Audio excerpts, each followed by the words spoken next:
नमस्कार। आज मैं आपके लिए एक ऐसी कहानी लेकर आई हूँ जिसमें एक तरफ है अमीरी लेकिन बंदिशें और दूसरी तरफ है गरीबी लेकिन आजादी।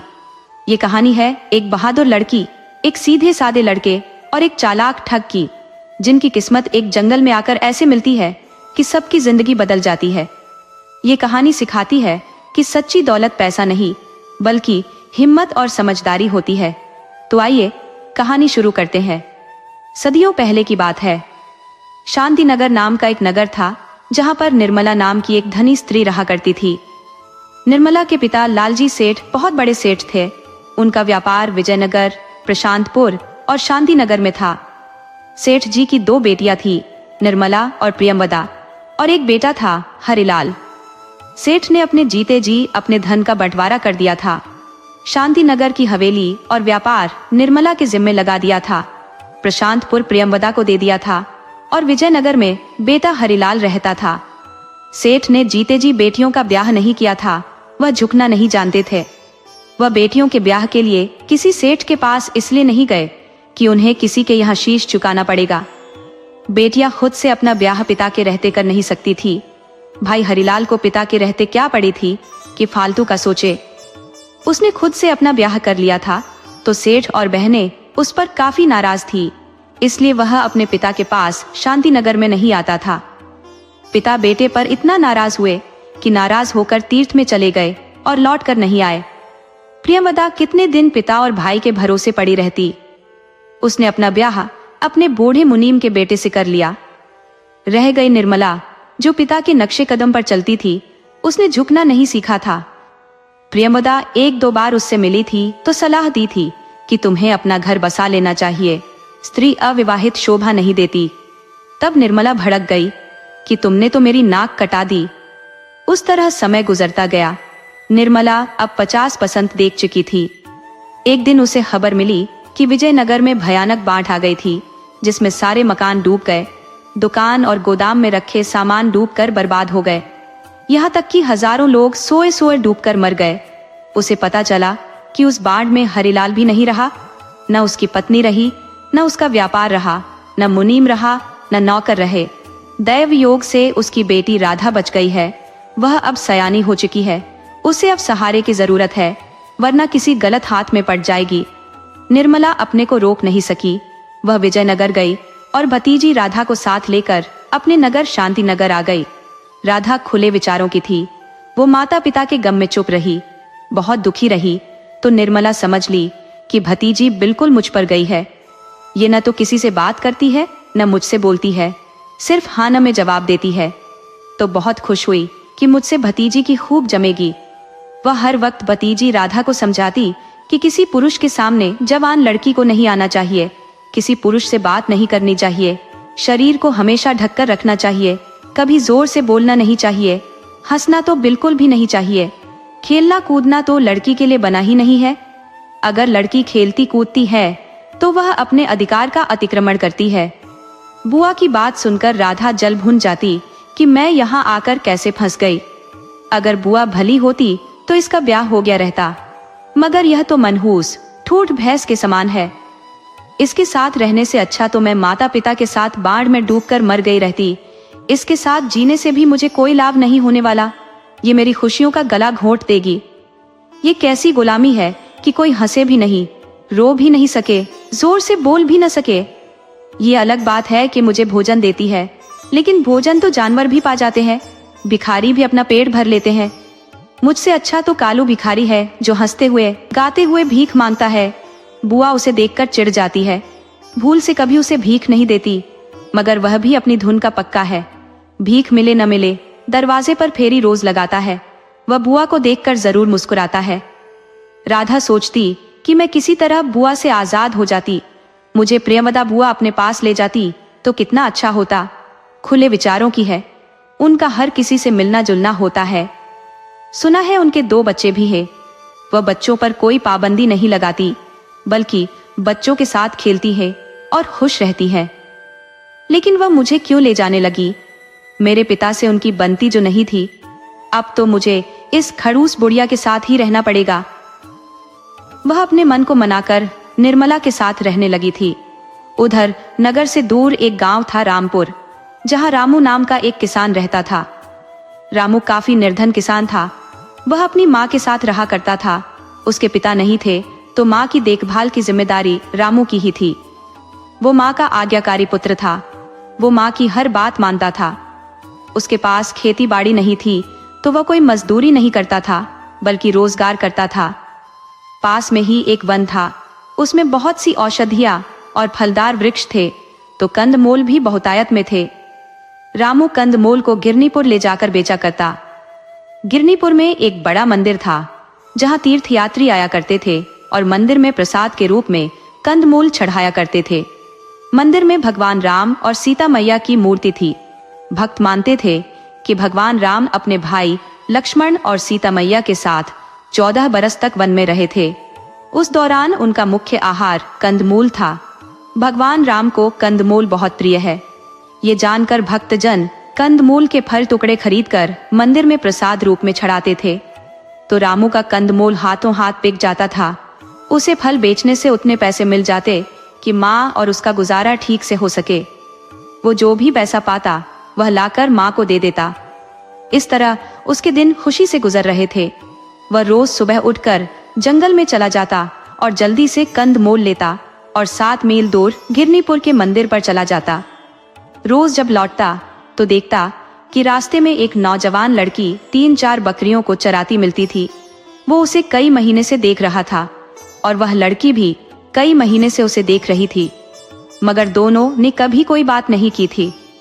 उन्हें बात करने या एक दूसरे को जानने की जरूरत ही नहीं थी। वह रोज आता जाता था, लड़की भी रोज आती जाती थी। लेकिन रामू ने देखा कि अब लड़की रास्ते में बकरी चराती नहीं दिख रही। कोई 1 महीना तक वो बकरी लेकर नहीं आई। रामू को उस लड़की का रास्ते में रोज मिल जाना अच्छा लगता था। वो जब उसे एक बार देख लेता था तो उसे सुकून मिल जाता था। रामू को उस लड़की से मौन प्रेम हो गया था। कोई उससे बात नहीं, तन के मिलन की कोई चाहत नहीं, बस आंख से एक बार देख लेने की चाहत थी और देख लेने के बाद उसे संपूर्ण आनंद की प्राप्ति हो जाती थी। रामू ने अपने पड़ोसी लट्ठन की बहू को देखा था। घर में बहू और लट्ठन ही रहते थे। लट्ठन का बेटा किसी नगर में सेठ का नौकर था। वह साल में एक बार ही 15 दिन के लिए आता था। घर में लट्ठन और उसकी बहू रहते थे। बहू खूबसूरत थी, तो गांव के आवारा लड़के कभी कभार घर में झांक झूंक करते रहते थे। इस बात से परेशान हो बहू ससुर से शिकायत करती थी, आप घर छोड़कर पता नहीं कहां तंबाकू पीने चले जाते हो। आपके जाने के बाद गुंडे हमारे घर में झांकने लगते हैं। आपको और जब कोई काम नहीं है तो दरवाजे पर ही बैठे रहो, कहीं जाने की जरूरत नहीं है। यही तंबाकू पिया करो, जिन्हें पीना पिलाना है उन्हें पिला दिया करो, लेकिन दरवाजे पर ही। यदि आप मेरा नहीं माने तो मैं पति के साथ नगर में चली जाऊंगी। आप अकेले बनाते खाते रहना। लट्ठन बहू की बात मानकर घर पर रहने लगा था। उसके बैठक में अब 4-5 बूढ़े तंबाकू पीने आने लगे थे। लट्ठन को झूठ बोलने और झूठी शान की लत थी। वो इतना ज्यादा झूठ बोलता कि कभी सच भी बोल देता तो कोई विश्वास नहीं करता कि यह आदमी सच भी बोल सकता है। उसकी बात गांव के 3-4 बूढ़े सुनते, मगर उनका ध्यान घर की तरफ रहता। वह घर के दरवाजे को निहारते रहते, जबकि लट्ठन सोचता कि यह बूढ़े हमारी झूठ को सच मानकर सुन रहे हैं। मगर बूढ़ों की नजर तो कुछ और खोज रही थी। वो लट्ठन की बहू को एक बार देख लेना चाहते थे। लट्ठन की बहू लट्ठन को खाना खिलाना चाहती थी। उसके खाने का समय निकला जा रहा था, मगर न तो बूढ़े जा रहे थे, न लट्ठन अपनी राम कहानी खत्म कर रहा था। वह जानती थी कि उसका ससुर बहुत बड़ा बातोनी है, सिर्फ झूठ सुना रहा है। उसकी बात कहीं से भी सच नहीं है। वो बहुत देर तक उनकी बात सुनती रही। जब बर्दाश्त नहीं हुआ तो वो दरवाजे पर आ गई। उस वक्त वह गुस्से में थी। वो भूल गई थी कि उसे घूंघट भी करना है। वो खुला चेहरा लेकर दरवाजे पर आ गई, मगर उसे ख्याल आया कि उसने तो घूंघट किया ही नहीं है, तो वह तुरंत घर में चली गई। एक बूढ़े ने दूसरे बूढ़े से कहा कि भैया, चांद निकलकर जल्दी ही बदली में छिप गया, मगर कुछ भी हो, एक पल के दीदार से ही दिल को सुकून मिल गया है। बूढ़े उठकर चले गए। लट्ठन अपनी मस्ती में अब भी झूठी कहानी सुनाए जा रहा था। बहू ने बूढ़ों की बात सुन ली थी कि वो क्या कह रहे थे। उसने आसमान में देखी कि कहीं भी चांद नहीं निकला था, न कहीं आसमान में बादल छाया था, यानी वे मुझे ही देखकर चले गए। वे रूप के आशिक हैं। कब्र में पांव झूल रहे हैं। शरीर भूकंप की तरह कांप रहा है। सांसों का भरोसा नहीं कि अगली बार आए या न आए। लेकिन इश्क का बुखार नजर से नहीं उतरा है। बहू ने सोच लिया कि मेरे दर्शन से ही इनकी रूह को शांति मिल जाती है, तो दर्शन देने में कोई बुराई नहीं। यह भी एक पुण्य का काम है। उस दिन से लटठन की बहू बूढ़ों के आने पर जरा भी देर नहीं करती थी। जब बूढ़े आ जाते तो वह तुरंत मुस्कुराते हुए दरवाजे पर खड़ी हो जाती। बूढ़े उसे जी भर निहार कर फिर भगवान का नाम लेते हुए चले जाते। भगवान का नाम इसलिए नहीं लेते कि हमें मुक्ति दे दो, बल्कि इसलिए लेते कि भगवान आपने बड़ी कृपा की, जल्दी ही हमें लटठन की बहू का दर्शन करा दिया।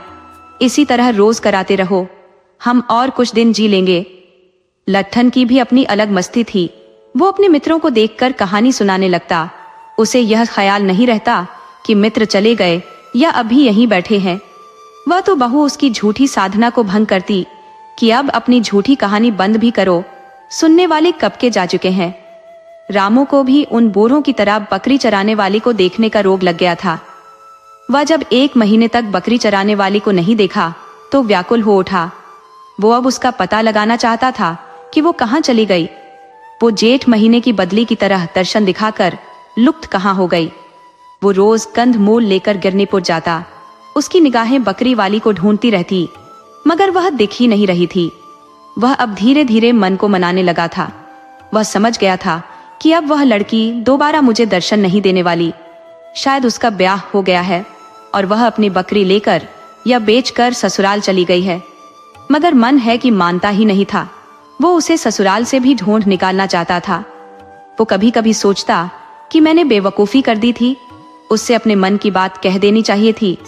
वह भी तो मुझे चोर नजरों से छिपकर देखा करती थी। वह लड़की थी, इसलिए शर्म के मारे मुझसे कुछ नहीं कही थी, मगर मैं पुरुष था, अपनी बात उससे कह सकता था। मानना न मानना उसके बस की बात थी। इस तरह के विचार वह रोज मन में लाता। रामू के मन में उसके लिए बेचैनी बढ़ती ही जा रही थी। एक दिन वह जंगल में कंदमूल लाने गया था कि अचानक उसकी नजर जंगल में एक लड़की पर गई। वह कुछ लकड़ी लेकर जा रही थी। वो दौड़कर उस लड़की के पास गया, उसे गौर से देखा। वो लड़की बकरी चराने वाली ही थी। वो लड़की को देखते ही अपना आपा खो बैठा। उसने अपनेपन से बोला कि तू कहाँ चली गई थी? तुम्हें कहीं जाना था तो मुझे बताकर जाना था। तुम नहीं जानती कि मैं तेरे लिए कितना परेशान था। लड़की बोली कि तुम कौन हो और मेरे लिए परेशान क्यों हो? मैं तो तुझे जानती भी नहीं। शायद तुम्हें कुछ गलत फहमी हुई है। ठीक से सोच लो, किसे ढूंढ रहे हो? किसके लिए बेचैन हो रहे हो? रामू बोला कि तुम वही हो ना जो गिरनीपुर मंदिर के रास्ते में बकरी चराया करती थी। लड़की बोली कि हाँ, मैं वही लड़की हूँ, लेकिन ये सब तुम क्यों पूछ रहे हो? रामू बोला, बेवकूफ लड़की, तुम अब तक नहीं समझी कि मैं तुमसे प्यार करने लगा हूँ। लड़की बोली, हाय राम, तुम ये क्या कह रहे हो? तुम नहीं जानते, मैं एक विवाहिता स्त्री हूँ। विवाहिता स्त्री दोबारा ब्याह नहीं करती। वह दोबारा ब्याह के बारे में सोच भी नहीं सकती, और जो ऐसा सोचती है उसे लोग लंपट कहने लगते हैं। तुम्हें तो मुझसे अकेले में बात भी नहीं करनी चाहिए। हटो मेरे रास्ते से। रामू का दिल टूट चुका था। जिसका भय उसे था वो हो गया था। वो लड़की की डांट सुनकर भी उसके सामने से नहीं हटा। बोला कि कब हुआ है तेरा ब्याह? तेरे माथे पर सिंदूर नहीं है, ललाट पर बिंदी नहीं है, फिर भी तो विवाहिता है। मुझे बेवकूफ मत बना, मुझे समझने की कोशिश कर। मैं तुमसे प्यार करने लगा हूँ, तू मेरा दिल मत तोड़। लड़की बोली कि तुम मुझे समझने की कोशिश नहीं कर रहे हो। मैं बिल्कुल सच कह रही हूँ, मैं एक विवाहिता हूँ। यह अलग बात है कि कभी ससुराल नहीं गई हूँ। मेरा ब्याह बचपन में ही मेरी माँ ने करा दिया था। मेरे ससुराल वाले एक भैंस दहेज में मांगे थे, जिसे मेरी माँ पूरी नहीं कर सकी थी, तो नाराज होकर चले गए और 10 साल बाद भी गाना कराने नहीं आए। लेकिन उनके नहीं आने पर भी मैं विवाहिता ही मानी जाऊंगी। रामू बोला कि क्या तुम्हारी माँ ने यह जानने की कभी कोशिश की कि तुम्हारे ससुराल वालों ने तुम्हारे पति का दूसरा ब्याह तो नहीं कर दिया? लड़की बोली कि नहीं, माँ ने ऐसा तो नहीं किया है। वह बैठकर उनके आने का इंतजार कर रही है। रामू बोला कि इसी को बेवकूफ़ी कहते हैं। तुम यह लकड़ी किस लिए ले जा रही हो और तुम्हारी बकरियां कहाँ गई? लड़की बोली कि बकरियों को सियार खा गए। मैं ननिहाल में 4 दिन के लिए चली गई थी। माँ बकरी के घर वाला दरवाजा खुला छोड़कर सो गई थी तो सियार बकरियों को खा गए। जब मैं वापस आई तो बकरियां नहीं थी। मेरा रोजगार खत्म हो चुका था। अब जंगल से लकड़ी ले जाकर एक पड़ोसन को देती हूँ, वह मुझे और माँ को भोजन दे देती है। रामू बोला, तुम अभी इस लकड़ी को यहीं फेंक दो और मेरे साथ चलो, हम दोनों कंदमूल बेचेंगे मंदिर के सामने।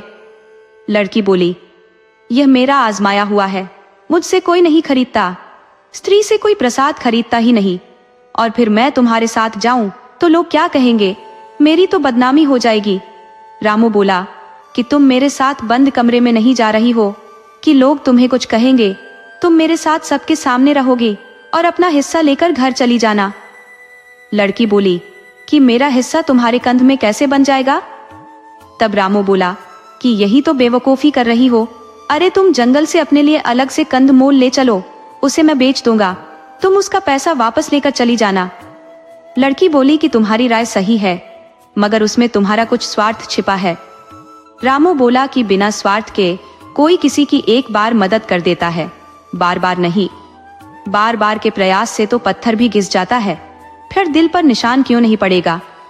मेरा एकमात्र लक्ष्य है तुमसे ब्याह करना, वह भी नियम से। मैं तुम्हारे ससुराल जाऊंगा, तुम ससुराल का पता बता दो। जब देख लूंगा कि तुम्हारा पति अब भी तुम्हारी तरह तुम्हारे इंतजार में बैठा है तो उसे सलाह दूंगा कि तुझे ले जाए, और यदि वह ब्याह कर लिया होगा तो अब तुझको सलाह दूंगा कि मुझसे ब्याह कर लो। लड़की कुछ देर सोचकर बोली कि मुझे तुम्हारी बात मंजूर है, तुम कल ही पता लगाओ। अगर वह विवाहित है तो मैं तुमसे प्रेम कर सकती हूँ, ब्याह भी कर सकती हूँ। रामू बोला कि आज अभी मेरे साथ चलो, हम कंदमूल बेचेंगे। पहले पैसे की जरूरत है, प्रेम करने के लिए, शादी ब्याह के लिए या कोई भी काम के लिए पहले पैसे की जरूरत है। भगवान के बाद यदि दुनिया में कोई शक्तिशाली चीज है तो वह पैसा है। दोनों कंदमूल लेकर गिरनीपुर मंदिर के पास चले गए। लड़की वहां सामान रखवाकर फिर अपने से दूर जाकर बैठ गई। थोड़ी देर में ही रामू ने सारा कंदमूल बेच दिया और लड़की के पास आया, फिर उसे आधा पैसा दे दिया। बोला कि अब तुम घर जाओ, फिर हम कल जंगल में सुबह में मिलेंगे, आगे की बात कल होगी। लड़की पैसा लेकर घर गई और सारी बात अपनी माँ से बताई कि मुझे आज एक लड़का जंगल में मिल गया, वह रोज कंदमूल जंगल से लाकर मंदिर में बेचता है। आज उसने हमारी मदद की। उसने मुझे बोला कि कंदमूल मेरे साथ ले चलो, मैं बेच दूंगा। उसने मेरा कंदमूल बेच दिया और मुझे मेरे हिस्से का पैसा दे दिया। माँ बोली कि तुम उसकी बातों में कैसे आ गई? तू एक विवाहिता स्त्री है। विवाहिता स्त्री को अपने पति के अलावा किसी से दोस्ती नहीं रखनी चाहिए। तुम्हें किसी पुरुष से कोई मदद नहीं लेनी चाहिए। तुम कल से जंगल में जाना ही नहीं। लड़की बोली कि माँ, तुम किस ब्याह की बात करती हो? मेरा कोई ब्याह हुआ होता तो मेरे ससुराल वाले मेरी खोज खबर नहीं लेते। मुझे तो यह खबर ही नहीं है कि मेरा ब्याह हुआ है या नहीं हुआ। सिर्फ सुनती आई हूँ और सुनी हुई बात पर कितने दिन भरोसा करूं? मैं उस ब्याह को नौटंकी मानती हूँ। मुझे उस नौटंकी से कोई मतलब नहीं है। माँ बोली कि पागल मत बनो, उस लड़के ने तुझे भड़का दिया है तो तू बहकी बहकी बातें कर रही है। लड़की का ब्याह सिर्फ एक बार होता है, इसे जिंदगी भर उसे मानना पड़ता है। लड़की बोली कि उस लड़के ने मेरी आंखें खोल दी है। मैं कल पता करने जाऊंगी कि मेरे कथित पति ने ब्याह कर लिया है या फिर मेरी तरह मजबूर होकर घर बैठकर रो रहा है। उसे देखने के बाद ही मैं कोई निर्णय लूंगी। माँ बूढ़ी थी, वह नहीं चाहती थी कि बेटी उनसे दूर जाए। वह लालच में आ गई थी, लेकिन बेटी के बगावती तेवर ने उसे चिंता में डाल दिया। वो जान गई कि जब इसके दिमाग में ब्याह की बात घुस गई तो अब ब्याह करके मानेगी। माँ जानती थी कि बेटी के ससुराल वाले अपने बेटे का ब्याह कर चुके हैं, वह अब इसे नहीं ले जाने वाले, मगर वह बेटी से नहीं बताना चाहती थी। दूसरे दिन सुबह में वह जंगल में कंदमूल लाने गई। पहले से रामू वहां आया हुआ था। आज भी उसने लड़की का मदद कर दिया। उसका कंदमूल बेचकर उसे पैसा वापस दे दिया। उसने उस लड़की से बोला कि पहले तुम मुझे अपना नाम बताओ कि तुम्हारा नाम क्या है। वह बोली कि मेरा नाम सीता है, मैं इसी गांव की ही हूँ। मेरे घर में मेरी माँ है और मैं हूँ। मेरा ब्याह सुपोली गांव में हुआ है, विदेशी साहूकार के बेटे से। रामू बोला, बस मुझे अब कुछ नहीं जानना, मैं आज ही उस गांव जाऊंगा और पता लगा कर आऊंगा। लड़की बोली कि अकेले कैसे जाओगे, साथ मैं भी चलूंगी। मैं भी तो देखूंगी कि मेरे ससुराल में क्या हो रहा है, मेरा कथित पति क्या कर रहा है। रामू बोला कि यही अच्छा रहेगा, तुम खुद आंखों से देख लो। दोनों सुपोली गांव गए। दोनों सीधे विदेशी के घर गए। रामू ने एक पड़ोसी से पहले ही विदेशी के बेटों का हुलिया ले लिया था। पड़ोसी ने बता दिया कि विदेशिया के 2 बेटे हैं। दोनों का वह 2 बार ब्याह कर चुका है। पहली बार जहां उसने बेटों का ब्याह किया, फिर वहां उनका गौना नहीं कराया, दूसरी जगह ब्याह कर दिया और साथ में बहू ले आया है। दोनों बेटे अब बाल बच्चेदार है। बहुएं दान दहेज लेकर आई थी तो शान से रह रही है। दोनों अलग रहती है, मस्ती से खाती है, दिन भर बाजार घूमती है। उनके अब बाल बच्चे भी ही। दोनों सास ससुर को ठेंगा पर रखती है, जैसी सेठ की करनी है वैसी भरनी है। रामू विदेशी के पास गया और बोला कि साहू जी, क्या हाल चाल है। विदेशी दुकान में बैठा था। बोला कि काम की बात करो, मेरा हाल चाल छोड़ो। क्यों, कहां से आए हो, क्या चाहिए। तब रामू बोला कि मुझे 1 सेर बकरे का दूध चाहिए। विदेशी बोला कि क्यों मुझे बेवकूफ बनाते हो, कहीं बकरा भी दूध देता है। रामू बोला कि क्यों नहीं देता, आप दुकान चलाते हो इसलिए नहीं जानते। अपनी बहू से पूछ लेना, बकरा दूध देता है, उन्हें अच्छी तरह पता है। वह सीता से बोला कि सीता, अब तो तुम्हें तसल्ली हो गई, अब चलो अपने घर और फिर विचार करो कि तुम्हें क्या करना चाहिए।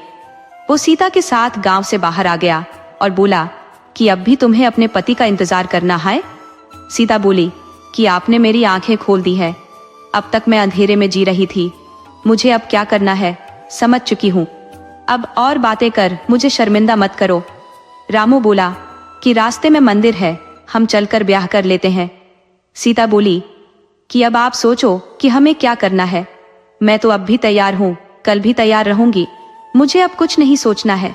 आगे जो भी फैसला लोगे मेरे लिए लोगे, मैं आपका साथ पाकर बहुत प्रसन्न हूँ। दोनों गिरनीपुर लौट आए। रामू सीधे उसकी माँ के पास गया और बोला कि माई, तू अब हम दोनों के ब्याह के लिए इजाजत दे दे। हम दोनों विदेशी के घर गए थे। तुमने जिस लड़के से सीता का ब्याह किया था वो अब आधा दर्जन बच्चों का पिता है। क्या तुम अब भी सीता को उस नरक में भेजना चाहोगी। बुढ़िया बोली कि बेटा, मैं शर्मिंदा हूँ, मैं लालच में आ गई थी। मैं तो 4-5 साल पहले से जानती थी कि विदेशी ने बेटे का ब्याह कर चुका है। मैं चाहती थी कि बेटी मेरे पास ही रहे, मुझे छोड़कर कहीं न जाए।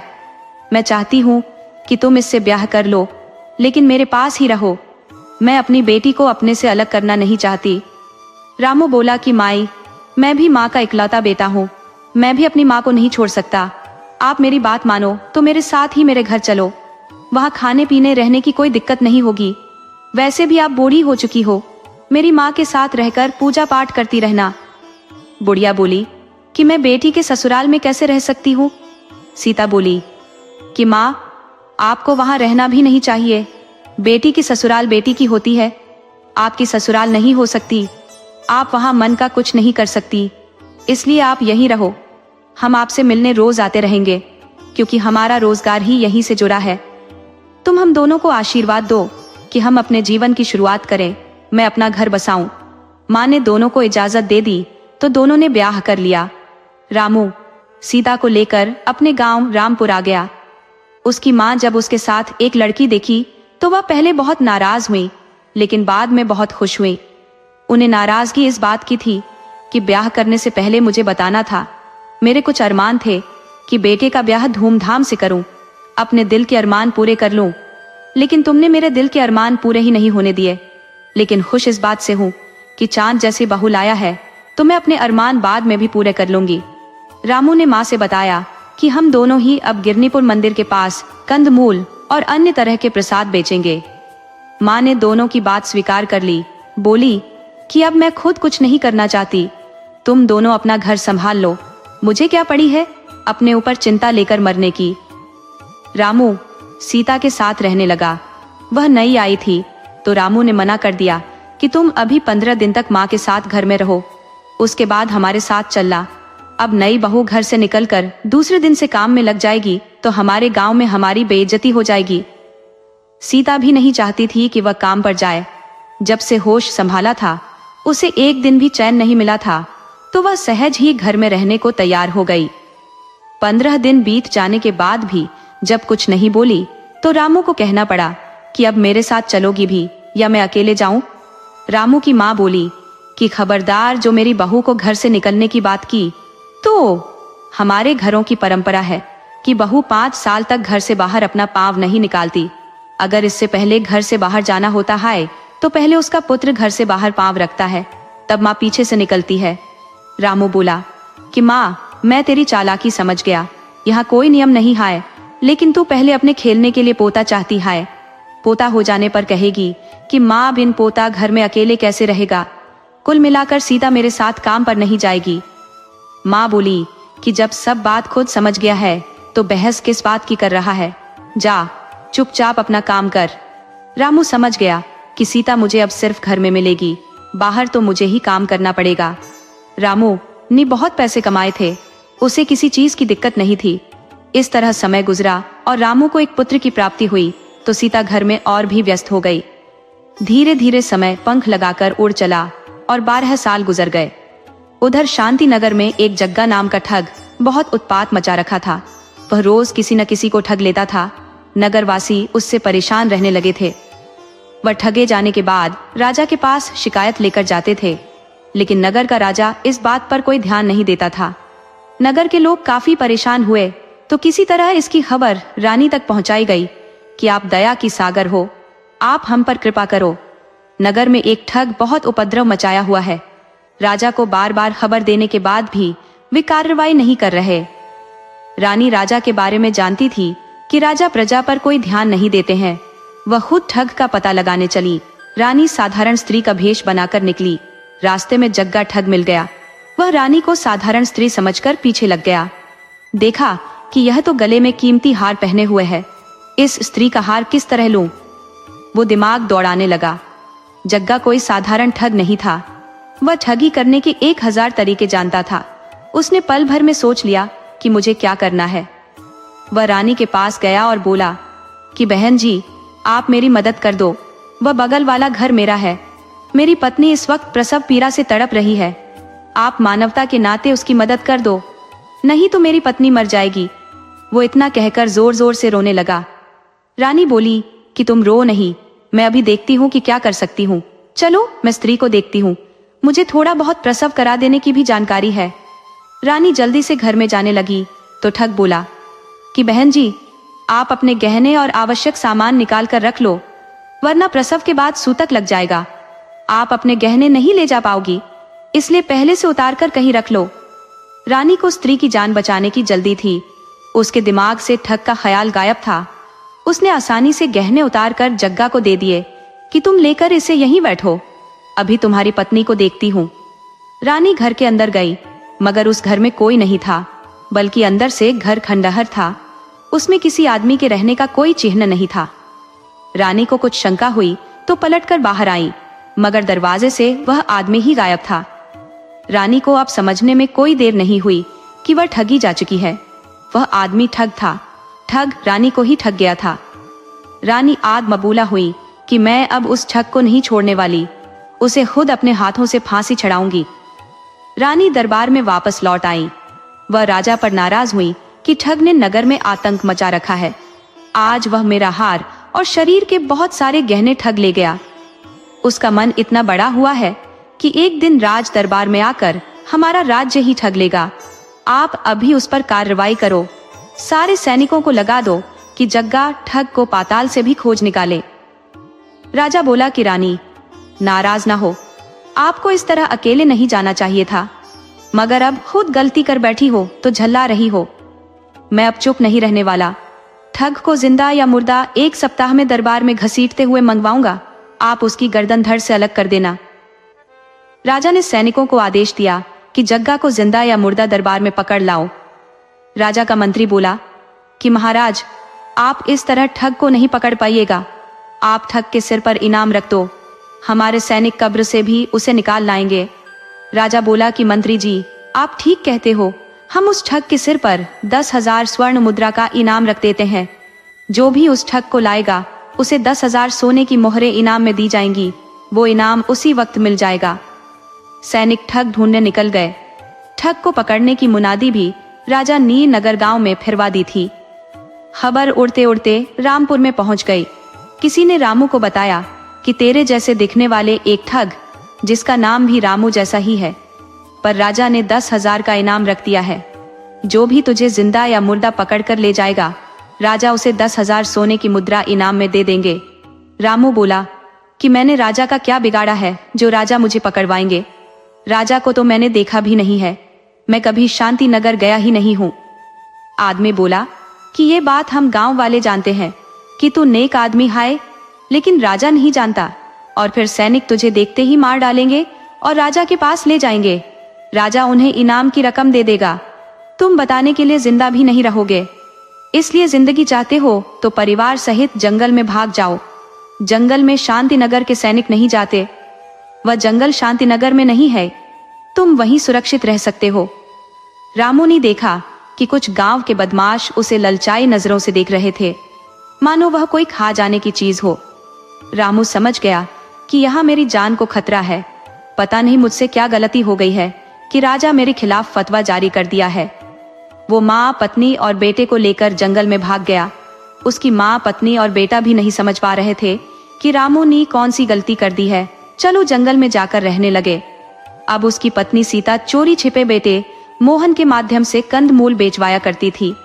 अब किसी तरह जंगल में रहकर परिवार का गुजारा हो रहा था। उधर राजा के सैनिक और ग्रामवासी कई रामुओं को पकड़ लाए। जिसका जिसका नाम रामू जैसा था, लोग पकड़ लेते थे कि चलो सस्ते में इनाम मिल जाएगा। इस पर भी रानी ने ही रोक लगाई। वह बोली कि ठग जग्गा को पकड़ना है, जो नगर में आतंक मचाया था। किसी साधारण रामू को नहीं पकड़ना है। साधारण रामू को पकड़ कर लाने वाले पर खुद जुर्माना लग जाएगा, इसलिए कुछ भी गलत मत करो। राजा के सैनिक तो पहले से ही समझते थे। वह ठग को ढूंढने में एरी छोटी की ताकत लगा दिए। वह ठग को ढूंढने के लिए कोई स्थान नहीं छोड़े। वह घड़े और मटके में भी ढूंढे। वह मोटी स्त्रियों को भी शंका की दृष्टि से देखते थे, मानो उन्हें लगता था कि उसी ने ठग को अपने पेट में छिपा लिया है। सैनिक 4 साल तक ठग को बिना रुके ढूंढे, मगर ठग ऐसा गायब हुआ मानो पतझड़ में पेड़ से पत्ते गायब हो जाते हैं। उधर राधा को अपनी बुआ के पास आए हुए 1 साल हो चुका था, मगर बुआ निर्मला का आतंक दिन प्रतिदिन बढ़ता ही जा रहा था। वह खुद तो अपने मुनीम पर फिदा रहती थी, मगर राधा को संदूक में रखना चाहती थी। उन्होंने एक दिन राधा को दूध वाले से बात करते देख लिया तो वह आग बबूला हो गई। बोली कि मैं तेरा ब्याह 1 सप्ताह में करा दे रही हूँ। अब तू नहीं मानने वाली, तू मेरी नाक कटाने पर तुली हो। उन्होंने बहुत नाराज हो राधा को एक कमरे में बंद करा दिया। राधा भी निर्मला की ही भतीजी थी। उसने निर्मला की नौकरानी से कहा कि तुम मुझे कमरे से बाहर निकाल दो, 1000 सोने की मोहर दे दूंगी। नौकरानी लालच में उसे कमरे से बाहर निकाल दी और बोली कि अब मुझे पैसा दे दो। राधा बोली कि पैसा मैंने कोई अपने पास नहीं रखा है, पैसे को मैंने जंगल में छिपा कर रखा है। मेरे पास कई 1000 सिक्के हैं। तुम मेरे साथ चलो और जितना जरूरत हो लेकर आओ। तुम झूठे ही इस खड़ूस बुढ़िया की बेगारी कर रही हो। नौकरानी जंगल में भी साथ चलने को तैयार हो गई तो राधा भागकर उसी वन में चली गई। उसे वहां एक नौजवान दिखा जो कोई जंगली चीज लिए जा रहा था। पूछने पर पता चला कि यह एक जंगली फल है। इसका नाम कंदमूल है। तुम्हें भूख लगी है तो खाकर देखो। राधा ने जब कंदमूल खाया तो वह बहुत खुश हुई। वो बोली कि आप क्या इस जंगल में रहते हो? तब मोहन बताया कि हाँ, मैं पूरे परिवार सहित जंगल में रहता हूँ। मेरे साथ मेरे माता पिता भी रहते हैं। हम सब बहुत मजबूरी में जंगल में रहते हैं। मेरे पिता का नाम रामू है। मेरे पिता बहुत भले आदमी है, लेकिन राजा ने पता नहीं क्यों मेरे पिता को जिंदा या मुर्दा पकड़ने का फरमान सुना दिया है। राधा बोली कि तुम लोग बहुत भूले हो। अरे राजा ने ठग जग्गा को पकड़ने के लिए फरमान जारी किया था, वो आपके पिता रामू को पकड़ने के लिए नहीं किया था। नौकरानी बोली कि बीबी जी, बातें बाद में करना, मुझे अब स्वर्ण मुद्रा दे दो। राधा बोली कि मेरे पास इस वक्त जहर खाने के भी पैसे नहीं है, लेकिन मैं कोई उपाय देखती हूँ, तुम चिंता मत करो।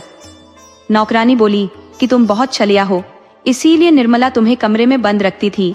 तुम्हें फुर्सत मिल जाए तो किसी के सिर पर भी चना भून दोगी। मैं तो अब कहीं की नहीं रही, मेरी नौकरी गई। उलटे निर्मला, मुझे चोरी का इल्जाम लगाकर जेल में डलवा देंगी। तुम दोनों बुआ भतीजी हो, मिलने के बाद एक हो जाओगी, मरूंगी तो मैं। राधा बोली कि तुम डरो नहीं, मुझ पर भरोसा करो, मैं कोई ना कोई जुगाड़ लगा लूंगी। मुझे 1 साल बाद जेल से आजादी मिली है, अब जंगल में खूब विचरण करूंगी, फिर इस नौजवान के घर रात में रहूंगी। नौकरानी बोली कि साफ क्यों नहीं कहती कि यह नौजवान पसंद आ गया है? राधा बोली, हाँ, शायद तुम ठीक कह रही हो, ये नौजवान मुझे भा गया है। मासूम चेहरा, सुंदर शरीर, व्यवहार में कोई छल कपट नहीं, मुझे और क्या चाहिए? मुझे अब इस नौजवान के घर ही रहना है और फिर मुझे ठग जग्गा को भी पकड़ना है। वो जरूर उस जंगल में छिपकर कहीं रह रहा होगा। उधर मोहन के मन में लड्डू फूट रहे थे कि मेरे भाग्य भी क्या प्रबल है, लड़की खुद मेरे से ब्याह की बात कर रही। हाय, ये लगती तो शहर की हाय, मगर पसंद मुझे कर रही है। वो लड़की को अपने घर ले गया। उसने माता पिता से उसे मिलवाया तथा बताया कि आप वह रामू नहीं हो, जग्गा नाम का कोई ठग है जिस पर राजा ने इनाम रखा है। वह ठग भी कहीं इसी जंगल में छिपा है। राधा बोली कि मेरी समझ झूठी नहीं है, आप लोग मेरे कहे अनुसार चलो तो ठग 2-4 दिन में हाथ लग जाएगा। उसने मोहन से कहा कि आप कहीं से एक बकरे का प्रबंध करो, उसके बाद मैं उपाय बताती हूँ। मोहन की माँ बोली कि बकरा हमारे घर में ही है। तब राधा बोली कि बकरे को लाल रंग से रंग दो और उसे सामने पेड़ में बांध दो। जब भी कोई जंगल में यहाँ से गुजरे तो आपस में हम बात करेंगे कि ये चमत्कारी बकरा हाय, ये रहस्यों से भरा है, इसे जंगल के खजाने का ज्ञान है, ये आधी रात में मनुष्य की तरह बात करता है। सीता राधा की बात को अच्छी तरह समझ गई थी।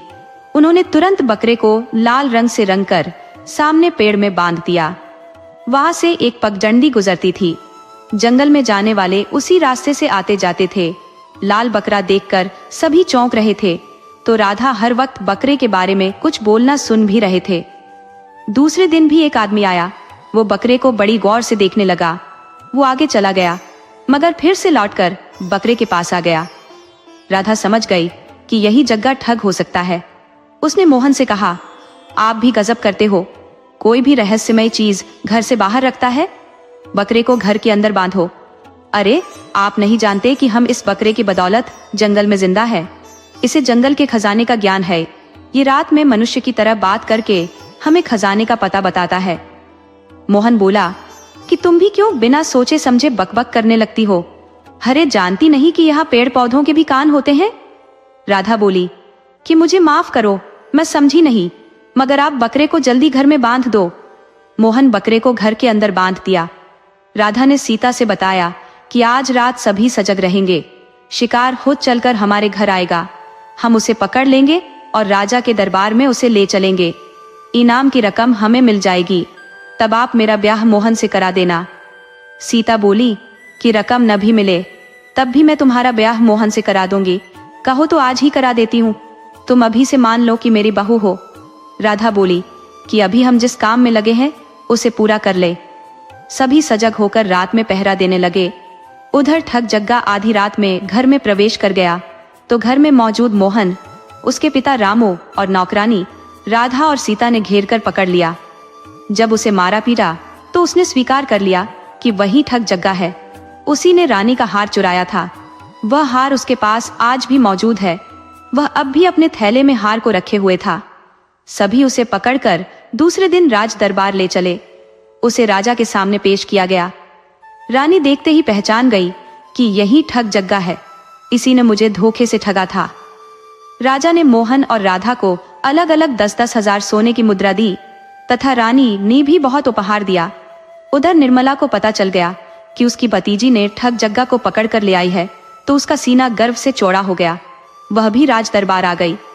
राजा ने जब जाना कि यह राधा की बुआ है तो उसे भी इनाम दिया। निर्मला ने सभी को आग्रह कर घर ले गई और बोली कि अब किसी को कहीं नहीं जाना, आप लोग यहीं रहो, मैं मोहन से राधा का ब्याह करा देती हूँ। उसने राधा का ब्याह मोहन से करा दिया। निर्मला के पास कोई धन दौलत की कमी नहीं थी, उसके पास बहुत धन संपदा था। वह राधा के जाने के बाद असहाय हो गई थी, मगर लौट आने पर अब उसे खोना नहीं चाहती थी। उसने राधा की खूब प्रशंसा की। उसने नौकरानी पर भी नाराजगी नहीं जताई कि उसने राधा का साथ कभी नहीं छोड़ा। उसके साथ रहकर उसकी देखरेख करती रही। इस तरह सभी साथ साथ रहने लगे। कहानी से सीख: मुसीबत के समय हिम्मत और चतुराई से काम लेना चाहिए। सच्ची नीयत और साहस से इंसान न सिर्फ अपनी बल्कि दूसरों की भी किस्मत बदल सकता है और अच्छे लोगों का साथ हमेशा भला ही करता है।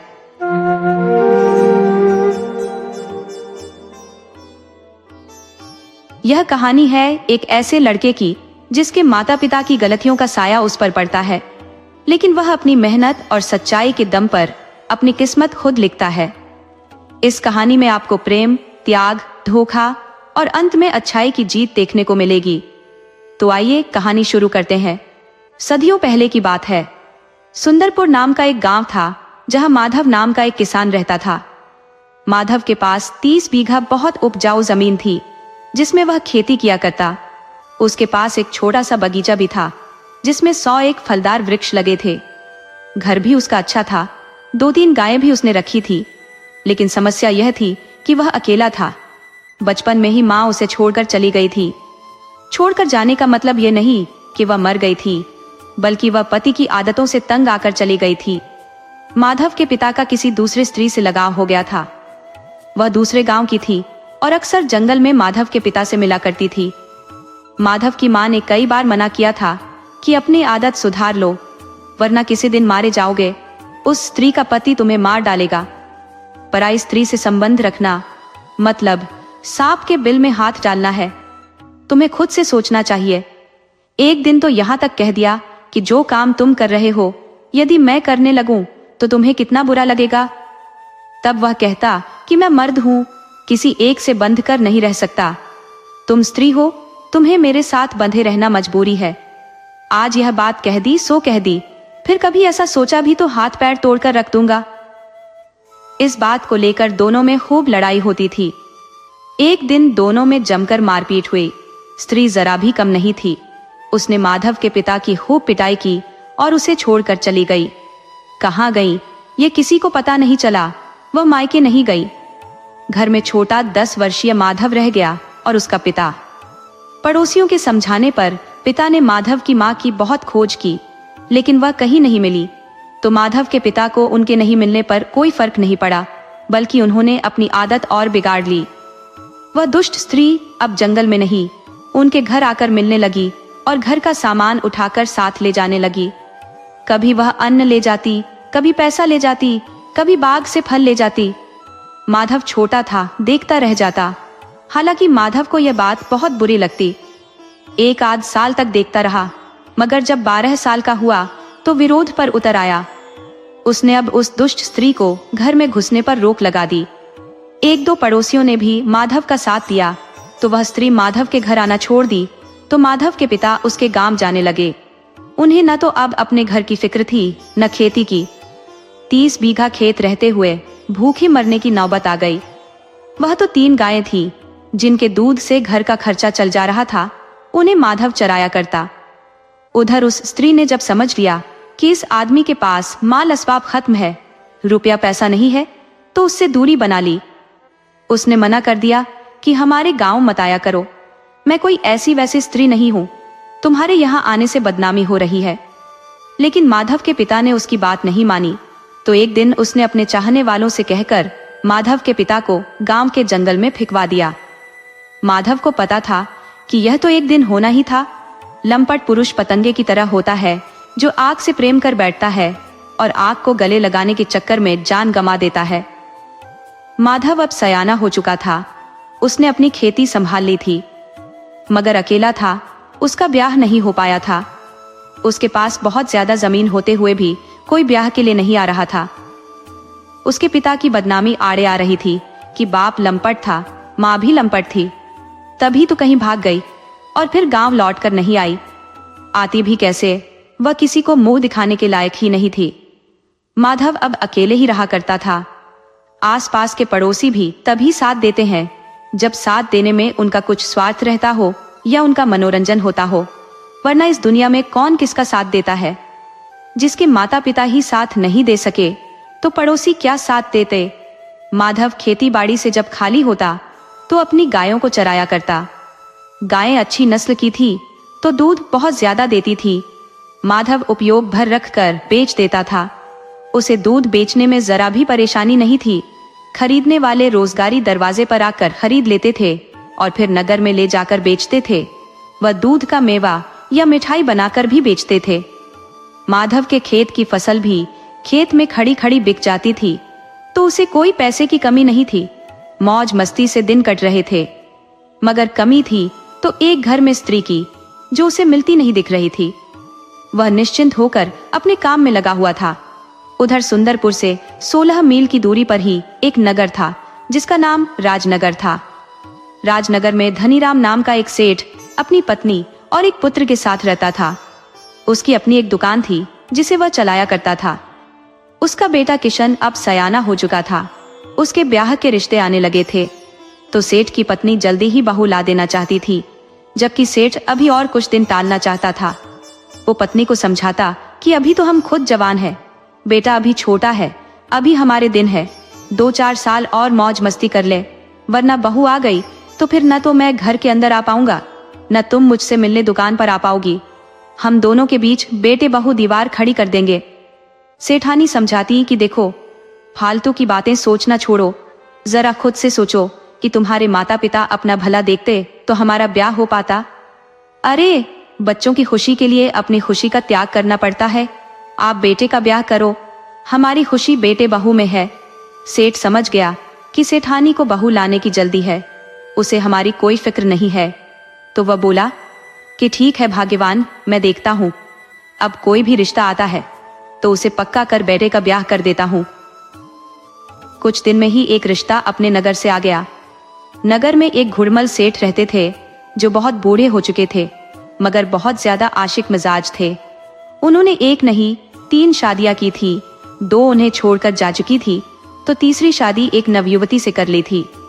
नवयुवती भी गहने और वस्त्र की शौकीन थी, तो बूढ़े से ब्याह करने में कोई परहेज नहीं की। सेठ घुड़मल की पहली पत्नी से एक बेटी थी, जिसका नाम राधा था। वह अब सयानी हो चुकी थी, तो नई सेठानी चाहती थी कि जल्दी से राधा का ब्याह हो जाए, क्योंकि जब तक राधा घर में रहेगी सेठानी अपनी मनमानी नहीं कर पाएगी। सेठ ने पहले से ही उसे मालकिन बना रखा है, सारा हिसाब वही रखती है। अब माँ को सौतेली बेटी से खर्चे मानने पड़े, उसे बहुत बुरा लगता था। तो उसने सेठ से कहा कि आप राधा का ब्याह कर दो, वो कब की सयानी हो चुकी है, वो उम्र में मुझसे 4-5 साल बड़ी लग रही है।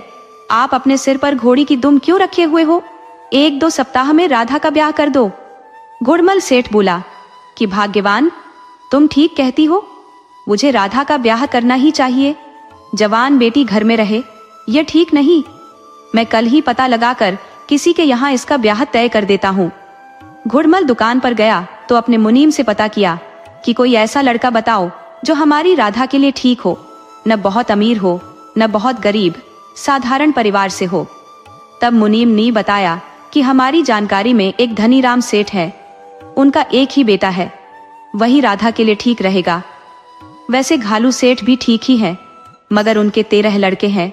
लाली सेठ भी ठीक है, मगर उनके 9 बेटे और 8 बेटियां हैं। कुल मिलाकर धनीराम सेठ का बेटा राधा के लिए ठीक रहेगा। घुड़मल सेठ मुनीम के बताने पर धनीराम सेठ के पास गए और बोले कि मैं आपके बेटे से अपनी बेटी राधा का ब्याह करना चाहता हूँ, इसलिए रिश्ता लेकर आया हूँ। सेठ धनीराम बोले कि तरम पम पम, ये तो बहुत अच्छी बात है। मैं भी कब से सोच रहा था कि किशन का ब्याह कर दूं, तो आप आ गए हो तो हम रिश्ता पक्का कर लेते हैं। लेकिन तरम पम पम, एक समस्या है कि हम बिना लड़की देखे ब्याह नहीं करते, यह हमारी खानदानी रिवाज है। घुड़मल सेठ बोले कि यह तो बहुत अच्छी बात है, आपको लड़की देखकर ही ब्याह करना चाहिए। हमारे आसपास के गांवों में कितना बुरा रिवाज है कि बिना लड़की देखे ब्याह कर देते हैं तो लड़के ठगे जाते हैं। वह अपनी पत्नी से सीधे मिलन की रात में मिलते हैं। अब चाहे उसके भाग्य में कैसी भी लड़की हो, उन्हें स्वीकारना पड़ता है। किसी किसी का भाग्य इतना बुरा होता है कि अंधी लड़की मिल जाती है, तो किसी को बिल्कुल काली। कोई कोई ही किस्मत का धनी होता है जिसे मनपसंद पत्नी मिल पाती है, लेकिन लड़की देख लेने पर किसी को भी ठगे जाने का अंदेशा नहीं रहता। आप जब चाहो चलकर लड़की देख सकते हो। राधा लाखों लड़कियों में एक है, उसे देखने के बाद आप इनकार नहीं कर पाओगे। चाहो तो साथ में बैठे और पत्नी को भी ले जा सकते हो, मुझे कोई ऐतराज नहीं होगा। धनीराम सेठ बोले कि तरम पम पम, मैं कल ही लड़की देखने के लिए आता हूँ। घुड़मल सेठ घर लौट आए और अपनी नई नवेली पत्नी से बताया कि मैं राधा का ब्याह तय कर आया हूँ। कल लड़के वाले राधा को देखने आ रहे हैं। तुम बहुत सजाकर राधा को उन्हें दिखा देना कि पहली नजर में उन्हें राधा पसंद आ जाए। स्त्री बोली कि आप चिंता मत करो, बस खाने पीने का सामान बाहर से मंगा देना। आप जानते हो मुझे कोई अच्छा खाना बनाना नहीं आता। मेहमान मेरे हाथ का बना खाना पसंद नहीं करेंगे। घुड़मल सेठ बोले कि भाग्यवान, आप चिंता मत करो, मैं नगर के मशहूर ढाबे से खाना और मिठाई मंगा दूंगा। स्त्री बोली कि पहले मिठाई मंगा लेना, उसके 1 घंटे बाद गर्मा गर्म खाना मंगाना, ताकि मेहमान को यह पता न चल सके कि खाना घर में नहीं बना है। मैं तो बता दूंगी कि हमारी बेटी राधा ने ही यह खाना बनाया है। लोग सिर्फ सूरत ही नहीं देखते, लड़की की सीरत भी देखते हैं, उसके गुण दोष को भी पता करते हैं, उसकी पाक कला की भी जानकारी लेते हैं। अच्छा खाना बनाने वाली हर घर में पसंद की जाती है। दूसरे दिन धनीराम सेठ घुड़मल सेठ के घर लड़की देखने पहुंच गए। धनीराम सेठ अभी 40 साल के थे, लेकिन देखने में 30 के लगते थे। वो हमेशा बन ठन कर रहते थे। अच्छा कपड़ा पहनना, इत्र लगाना उनका शौक था। वह जब घुड़मल सेठ के घर पहुंचे तो घुड़मल सेठ मिठाई लाने गए थे। घुड़मल की स्त्री ने उनका स्वागत किया। धनीराम को विश्वास नहीं हुआ कि यह स्त्री घुड़मल की पत्नी हो सकती है। उन्हें लगा कि सेठ की बड़ी बेटी होगी, तो पूछ बैठे कि तरम पम पम, आप सेठ जी की बेटी हो? तब स्त्री बोली कि जी नहीं, मैं सेठ जी की पत्नी हूँ। यह सुनकर सेठ धनीराम अवाक रह गए कि बंदर के हाथ ये हीरा कैसे लग गया। उसने पूछ बैठे कि तरम पम पम, राधा आपकी अपनी बेटी है? तब सेठानी बोली कि हाँ, राधा अपनी बेटी है। धनीराम सेठ बोला कि उसे आपने जन्म दिया है? सेठानी बोली कि नहीं, मैं अभी मां नहीं बनी हूँ। राधा सेठ जी की पहली पत्नी की बेटी है ही, लेकिन मैं उसकी सगी मां से भी बढ़कर हूँ। धनीराम सेठ बोला कि आप सेठ जी के साथ खुश रह लेती हो? सेठानी ये सुनकर झेप गई। वह शर्माने लगी। उन्हें भी धनीराम अच्छा लगने लगा था, तो वह सेठ की बात का कड़ा जवाब नहीं दी, बल्कि बोली कि तालमेल बिठाना पड़ता है। इंसान के बस में सब कुछ नहीं होता। गरीब को अमीर से तो अमीर को गरीब से बेमेल तालमेल बिठाना पड़ता है। खैर छोड़िए इन सब बातों को। मैं आपको खाने में क्या क्या लाऊं? अभी घर के अंदर राधा खाना बना रही है। आपकी यदि कोई पसंद हो तो कहो, मैं बनवा देती हूँ। धनीराम सेठ बोला कि अब आपको देख लेने के बाद मुझे कुछ खाने की इच्छा ही नहीं रह गई है। आप इतनी सुंदर हो कि जी करता है कि आपको सामने बैठाकर जिंदगी भर निहारता रहूं। सेठानी बोली कि आप मजाक अच्छा कर लेते हो। धनीराम सेठ बोला कि तरम पम पम, मैं कोई मजाक नहीं कर रहा, बल्कि बिल्कुल सही कह रहा हूँ। सेठानी बोली कि आप जरा धीरे बोलिए, अंदर राधा खाना बना रही है, वो आपकी बात सुन लेगी। आप भी मुझे बहुत अच्छे लगते हो, काश मुझे पहले मिल गए होते। धनीराम बोला कोई बात नहीं, अब भी कुछ नहीं बिगड़ा है। अरे आदमी की नींद जब खुलती है तभी उसके लिए सवेरा माना जाता है। तरम पम पम, अभी तो हमारे बच्चे बहुत छोटे हैं, हम उनके ब्याह के बारे में बाद में बात करेंगे। अब आपके घर में ज्यादा बात करना ठीक नहीं। कल आप मुझसे गुलाब के ढाबे में मिलो, हम वहीं खाना खाएंगे और बातें करेंगे। सेठानी बोली कि ठीक है, मैं आपसे वहीं मिलूंगी। हाँ, आप ये बताते जाओ कि सेठ जी राधा के बारे में कुछ पूछेंगे तो क्या कहूंगी? धनीराम सेठ बोले कि तरम पम पम, बोल देना कि वह आए तो थे, मगर जरूरी काम से चले गए हैं। वह फिर किसी दिन शुभ मुहूर्त देख कर आएंगे। धनीराम सेठ अभी घर से निकलकर कुछ ही दूर गए थे कि घुड़मल सेठ मिठाई लेकर आ गए और पत्नी से पूछे कि क्या धनीराम सेठ आए थे? स्त्री बोली कि आप भी बड़ी देर लगा दिए, वह आए तो थे, मगर कुछ जरूरी काम से चले गए, बोलकर गए हैं कि फिर किसी दिन आऊंगा। घर आए मेहमान की मैं कोई सेवा नहीं कर सकी। घर में पहले से मेवा मिश्री भी नहीं था, वह खाली चले गए। उनको न तो कोई वस्त्र दिया गया, न कोई शगुन। वो राधा को अभी देख भी नहीं पाए। घुड़मल सेठ बोले कि कोई बात नहीं, वो कहीं नहीं जाएंगे। हमारी राधा इतनी सुंदर है कि एक बार देख लेंगे तो देखते रह जाएंगे। उधर सेठ धनीराम घर गए तो पत्नी ने पूछा कि लड़की देखा है? तब धनीराम सेठ ने पत्नी को बताया कि हाँ, मैं लड़की देख आया।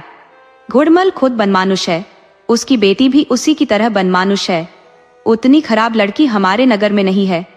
मुझे अपने बेटे का ब्याह किसी राजकुमारी जैसी लड़की से कराना है। तुम चिंता मत करो, मैं जल्दी ही कोई भली लड़की ढूंढ लाता हूँ। धनीराम की पत्नी बोली कि आपने अच्छा किया जो उसे नापसंद कराए। वैसे धोखेबाज सेठों को जूतों से पीटना चाहिए, जो बातें तो चिकनी चुपड़ी करते हैं कि बेटी लाखों में एक है।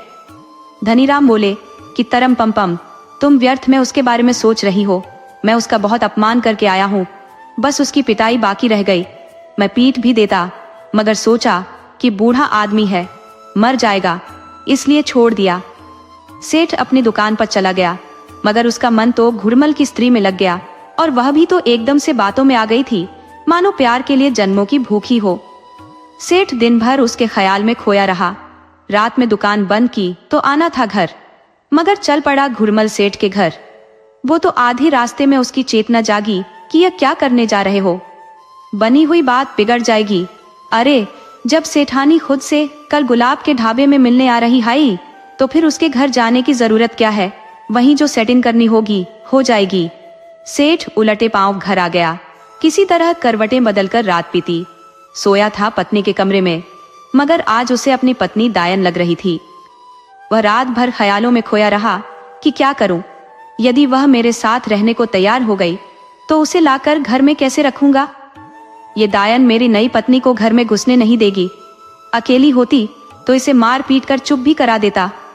अब बेटा जवान हो चुका, हाय माँ का गुलाम है, इस जायन का इशारा पाते ही मुझसे लड़ जाएगा। मुझे अब कोई दूसरा रास्ता निकालना होगा।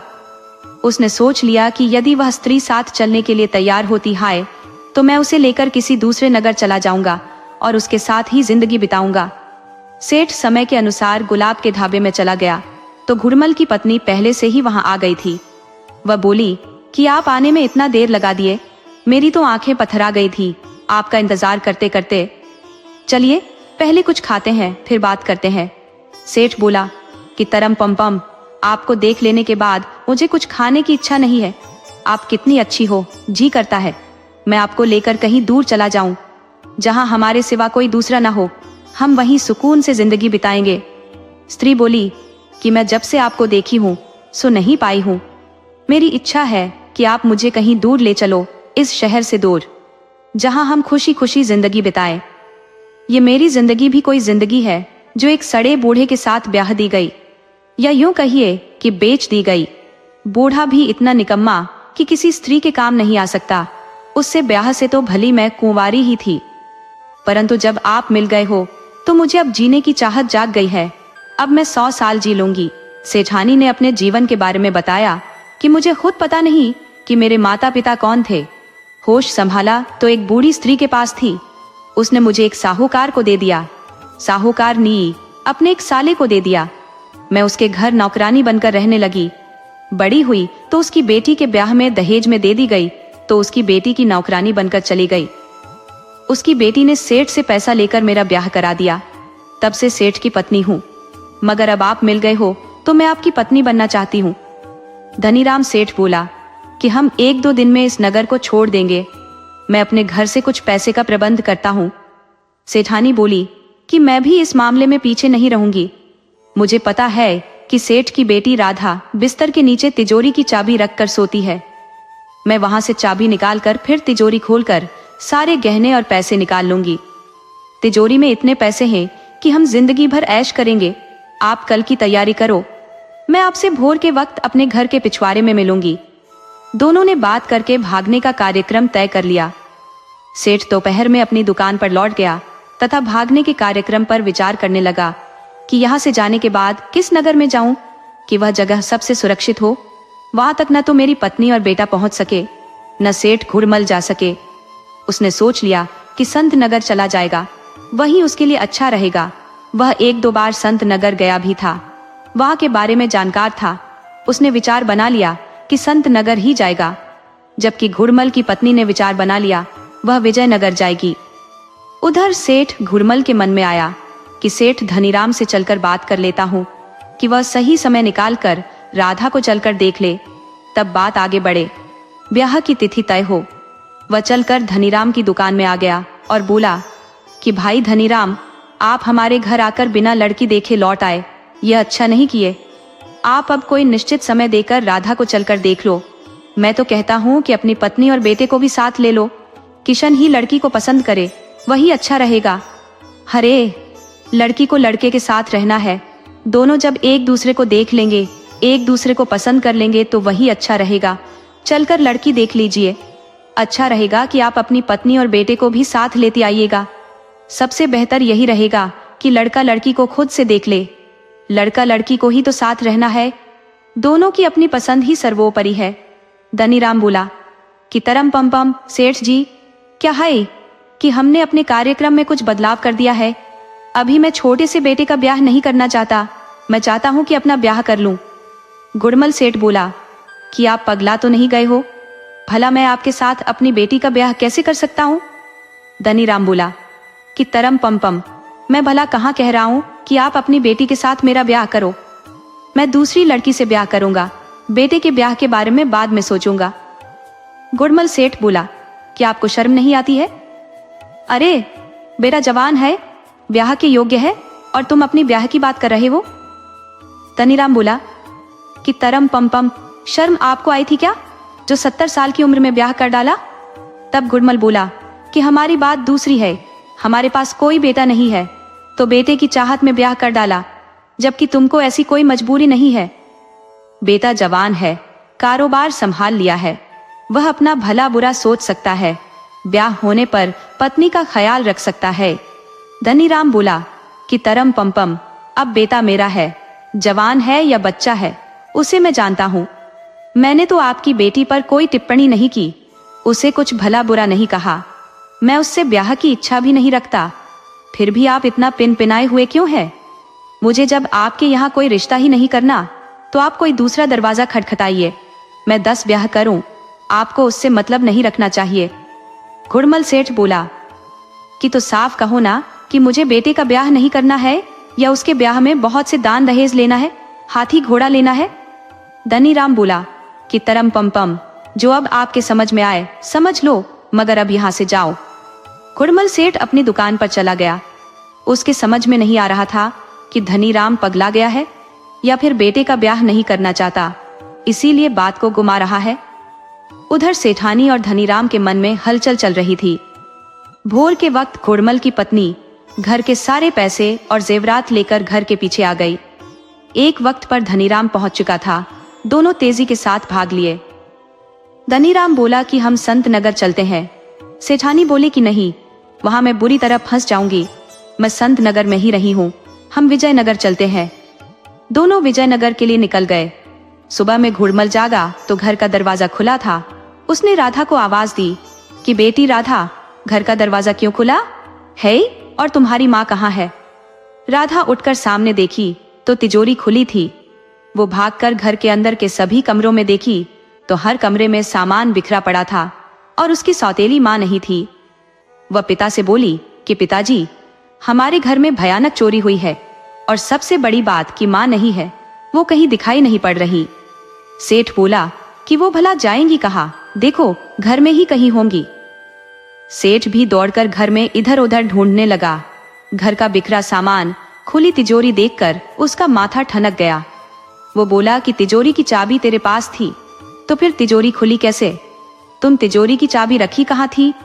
राधा बोली कि मैं चाबी तकिए में रखती थी, माँ के सिवा कोई नहीं जानता था, लेकिन घर में माँ नहीं है, मुझे माँ पर शंका हो रही है। वो कोई भली स्त्री नहीं लग रही थी, वो कोई ठगनी स्त्री थी। आप उसे ब्याह कर लाए थे, तभी से मुझे उस पर शक था। सेठ बोला कि ज्यादा तेज बनने की कोशिश मत करो, वह पिछले 6 महीने से घर में रह रही थी, तब कोई गड़बड़ी नहीं की, अब अचानक से कैसे गड़बड़ कर दी? अगर उसने गड़बड़ी की है और कहीं भागी है तो उसमें तेरा भी हाथ हो सकता है, तुमने ही उसे भड़काया होगा। तुम पहले ही उसका विरोध कर रही थी कि नई लड़की क्यों ब्याह कर लाए हो, ये तो मेरे से भी छोटी है। तुमने उससे कुछ ऐसी बात कही होगी जो उसके दिल को लग गई होगी, तभी वह भागी है। घर में मेरी पत्नी नहीं तो तुम्हारी भी जरूरत नहीं। हाय, तो पहले से ही मनहूस है, तेरे जन्म के बाद तुम्हारी माँ मुझे छोड़कर भाग आई, दूसरा ब्याह किया, वह भी तेरे को संभालने की बात पर भाग गई कि मुझे किसी दूसरी स्त्री की बेटी नहीं संभालनी। तेरे को लेकर ही मुझसे उसकी तकरार हुई थी और वह भाग गई थी। मैं फिर 13 साल तक ब्याह नहीं किया, और अब किया तो तू ही मेरे लिए काल बन गई, मेरे को लूट लिया। मेरी पत्नी को बहला फुसला कर भगा दिया। जब मेरी पत्नी ही घर में नहीं रही तो तेरी क्या आवश्यकता है? तू भी कहीं भाग जा, कहीं नदी नाले में डूब मर। लेकिन तू मरेगी कैसे? तेरा जन्म ही हुआ है मुझे मारने के लिए। मुझे मारने के बाद तुझे सुकून मिलेगा। सेठ पत्नी के वियोग में बदहवास हो घर से निकल गया। कहाँ सेठ कल तक बेटी की शादी की बात कर रहा था, अब कहाँ उसे डूब मरने की बात कह गया। सेठ की एक एक बात राधा को तीर की तरह लगी थी। उसने कभी अपने पिता का बुरा नहीं सोची थी, लेकिन शराफत की सजा इतनी कठोर होगी उसने कभी सोचा भी नहीं था। वह लड़की भी कितनी शातिर निकलेगी, अपने शातिर होने की भनक भी नहीं लगने दी। राधा ने सोच लिया कि अब मुझे जीकर भी क्या करना।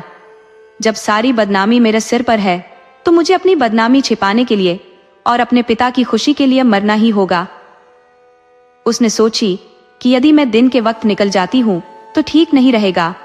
मैं रात के वक्त ही घर से निकलूंगी और किसी जंगल में जाकर किसी तालाब या कुएं में कूदकर अपनी जान दे दूंगी। वो पिता की बात से इतनी दुखी हुई कि आधी रात में घर से निकल गई और अनजान रास्ता पकड़कर किसी नदी, नाले, तालाब या कुएं की खोज में चल दी। लेकिन उस रास्ते में कोई नदी नहीं थी, कोई कुआं नहीं था, कोई तालाब नहीं था। वह एक सीधा रास्ता था जो जंगल को जाता था, सुंदरपुर के जंगल की तरफ। लड़की घर से रास्ता पकड़कर चली जा रही थी। चलते चलते सुबह हो गई। अब वह एक जंगल में थी। वह जंगल में तालाब की तलाश करने लगी। उसे तालाब मिल भी गया। उसने इधर उधर देखी, जंगल में कोई दिखाई नहीं पड़ा। अब उसने सोच लिया कि मेरे लिए यही अच्छा मौका है, मैं अभी इसी तालाब में कूद कर जान दे देती हूँ। वह तालाब में कूद गई, मगर तालाब में कमर तक ही पानी था। वो तालाब के अंदर तक गई, मगर पानी कमर से ज्यादा नहीं हुआ, तो वह इधर उधर देखने लगी। तभी उसे आता हुआ एक नौजवान दिखा। वो दूर से ही लड़की को पानी में कूदते हुए देख लिया था। वह पास आकर बोला कि देवी जी, आप इस तालाब में चाहकर भी नहीं मर पाओगी। यह तालाब विचित्र है। स्नान के लिए जो उतरता है तो उसके लिए पानी बहुत ज्यादा हो जाता है। उस वक्त हाथी भी डूब सकता है, लेकिन मरने वाले के लिए डूबने भर पानी नहीं रहता। आप इस तालाब में मर नहीं सकती। अगर आपको मरने का बहुत ज्यादा शौक है तो मैं बताता हूँ कि आपको मरने लायक पानी कहाँ मिलेगा। यहाँ से 8 मील दूर पूरब की दिशा में एक नदी बहती है। उस नदी में उतरने वाला जिंदा नहीं बचता। उसमें घड़ियाल रहते हैं। वो आदमी को निकलने ही नहीं देते, वो हड्डी के साथ ही खा जाते हैं। अब आप उसी नदी में जाओ और आराम से अपनी जान दे दो। यही सामने वाला रास्ता वहां तक जाता है। राधा बोली कि बताने के लिए बहुत बहुत धन्यवाद। वो पानी से निकलकर आगे चल दी। उस नौजवान का नाम माधव था। वह सुंदरपुर का था। उसने देखा कि स्त्री सचमुच जान देने पर आ गई है, तो वह दौड़कर उसके आगे खड़ा हो गया और बोला कि देवी जी, मुझे माफ करो, मुझसे गलती हो गई। दरअसल उधर कोई नदी नहीं बहती।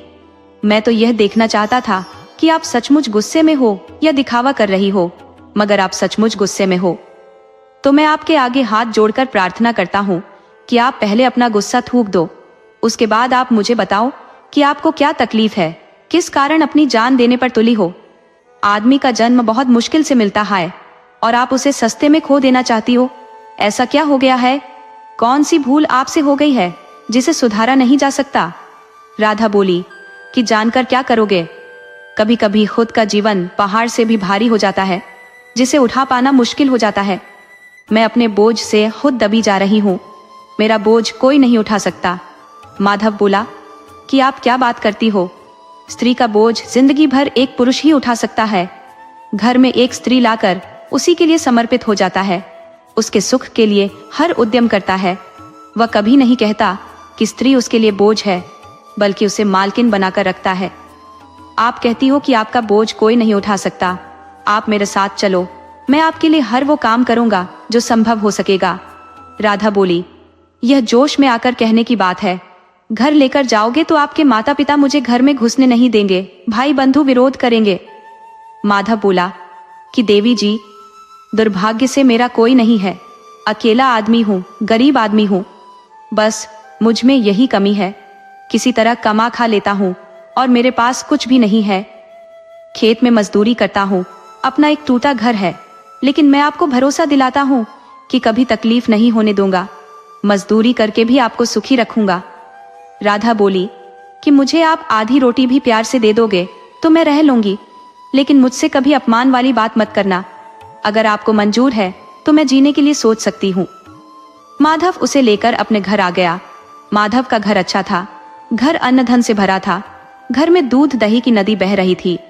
राधा बोली कि गांव का गरीब जब इतना सुखी है तो गांव का अमीर कैसा होगा। माधव बोला, पूछो मत, गांव का अमीर बहुत बड़ा आदमी होता है। राधा बोली कि मुझसे झूठ बोलने की क्या आवश्यकता थी, आप सच भी तो बोल सकते थे कि आप एक अमीर आदमी हो, आपके पास बहुत कुछ है। माधव बोला कि मुझे कभी कोई अमीर समझा ही नहीं, तो मैं अपने को गरीब समझता था। वैसे मेरे पास बहुत जमीन है, लेकिन गांव में जमीन होना कोई मायने नहीं रखता, मेहनत करना मायने रखता है। परिश्रम करने पर आदमी तकदीर बदल लेता है और बिना परिश्रम वाला गरीब रह जाता है। आपका साथ मिल गया है तो मैं पत्थर में भी सोना उपजा सकता हूँ। राधा बोली, मुझे आप जैसे बहादुर आदमी की ही तलाश थी, लेकिन तलाशते तलाशते मौत के किनारे आ गई थी। आपने मुझे जिंदगी दी है, यह जिंदगी अब आपकी अमानत है, मैं आपके लिए समर्पित हूँ। दोनों ने ब्याह कर लिया और खुश होकर घर रहने लगे। उधर सेठ धनीराम उस स्त्री के साथ विजयनगर चला गया और वहीं उस स्त्री के साथ अपना घर बसाया। लेकिन कहते हैं ना कि जिस स्त्री के कदम एक बार बहक जाते हैं वह अब किसी एक पर नहीं रहती, उसका मन चंचल हो जाता है। उसे अब धनीराम सेठ बुरा लगने लगा था। उसकी उम्र से 2 गुना का था।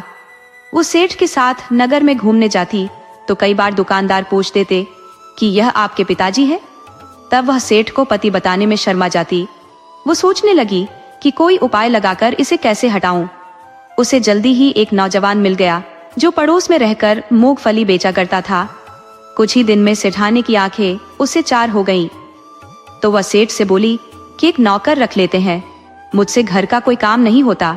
मैं आपसे पहले ही बता चुकी हूँ कि मुझे कुछ भी बनाना नहीं आता। हम नौकर रख लेंगे तो वो घर का काम भी देखेगा और आपके साथ दुकान का काम भी देखेगा। सेठ तो स्त्री का गुलाम था, वह स्त्री की बात मानकर नौकर रख लिया। कोई 1 सप्ताह ही बीता था कि स्त्री ने नौकर से नजदीकियां बढ़ानी शुरू कर दी। दोनों में पति पत्नी वाले संबंध भी बन गए। उसने युवक से कहा कि या तो तुम सेठ को ठिकाने लगा दो या फिर हम यहाँ से दूर कहीं भाग चले। दोनों ने तय किया कि सेठ को मारना ठीक नहीं है, उसे मारने से कुछ हासिल नहीं होगा, हम उलटे बुरे फंस जाएंगे। चलो सारा माल लेकर भाग चलते हैं। आधी रात में दोनों सेठ को छोड़कर भाग लिए। सुबह में सेठ उठा तो सेठानी और नौकर को नहीं पाकर हैरान हुआ, मगर जब घर की स्थिति देखी तो उसे समझ में सब कुछ आ गया कि सेठानी नौकर के साथ भाग चुकी है। सेठ के समझ में आ चुका था कि अपनी पहली पत्नी ही असली पत्नी होती है। यह भागने वाली स्त्री, किसी को लूटने वाली स्त्री, किसी को ठगने वाली स्त्री किसी एक की नहीं होती। सेठ भारी मन से घर लौट आया। उधर स्त्री 6 महीने नौकर के साथ रहकर फिर किसी और नौकर के साथ भाग गई और न जाने कितनों के साथ भागती रही। एक ठगनी स्त्री का जीवन ऐसा ही होता है। जबकि राधा जैसी भली स्त्री अपने पति के साथ सुंदरपुर में सुखी जीवन बिता रही थी। कहानी से सीख, बुरी नियत और लालच का रास्ता हमेशा बर्बादी की ओर ले जाता है। सच्चा सुख और सम्मान नेक कमाई और वफादार रिश्तों में ही मिलता है। किस्मत भी उन्हीं का साथ देती है जो हिम्मत से काम लेते हैं।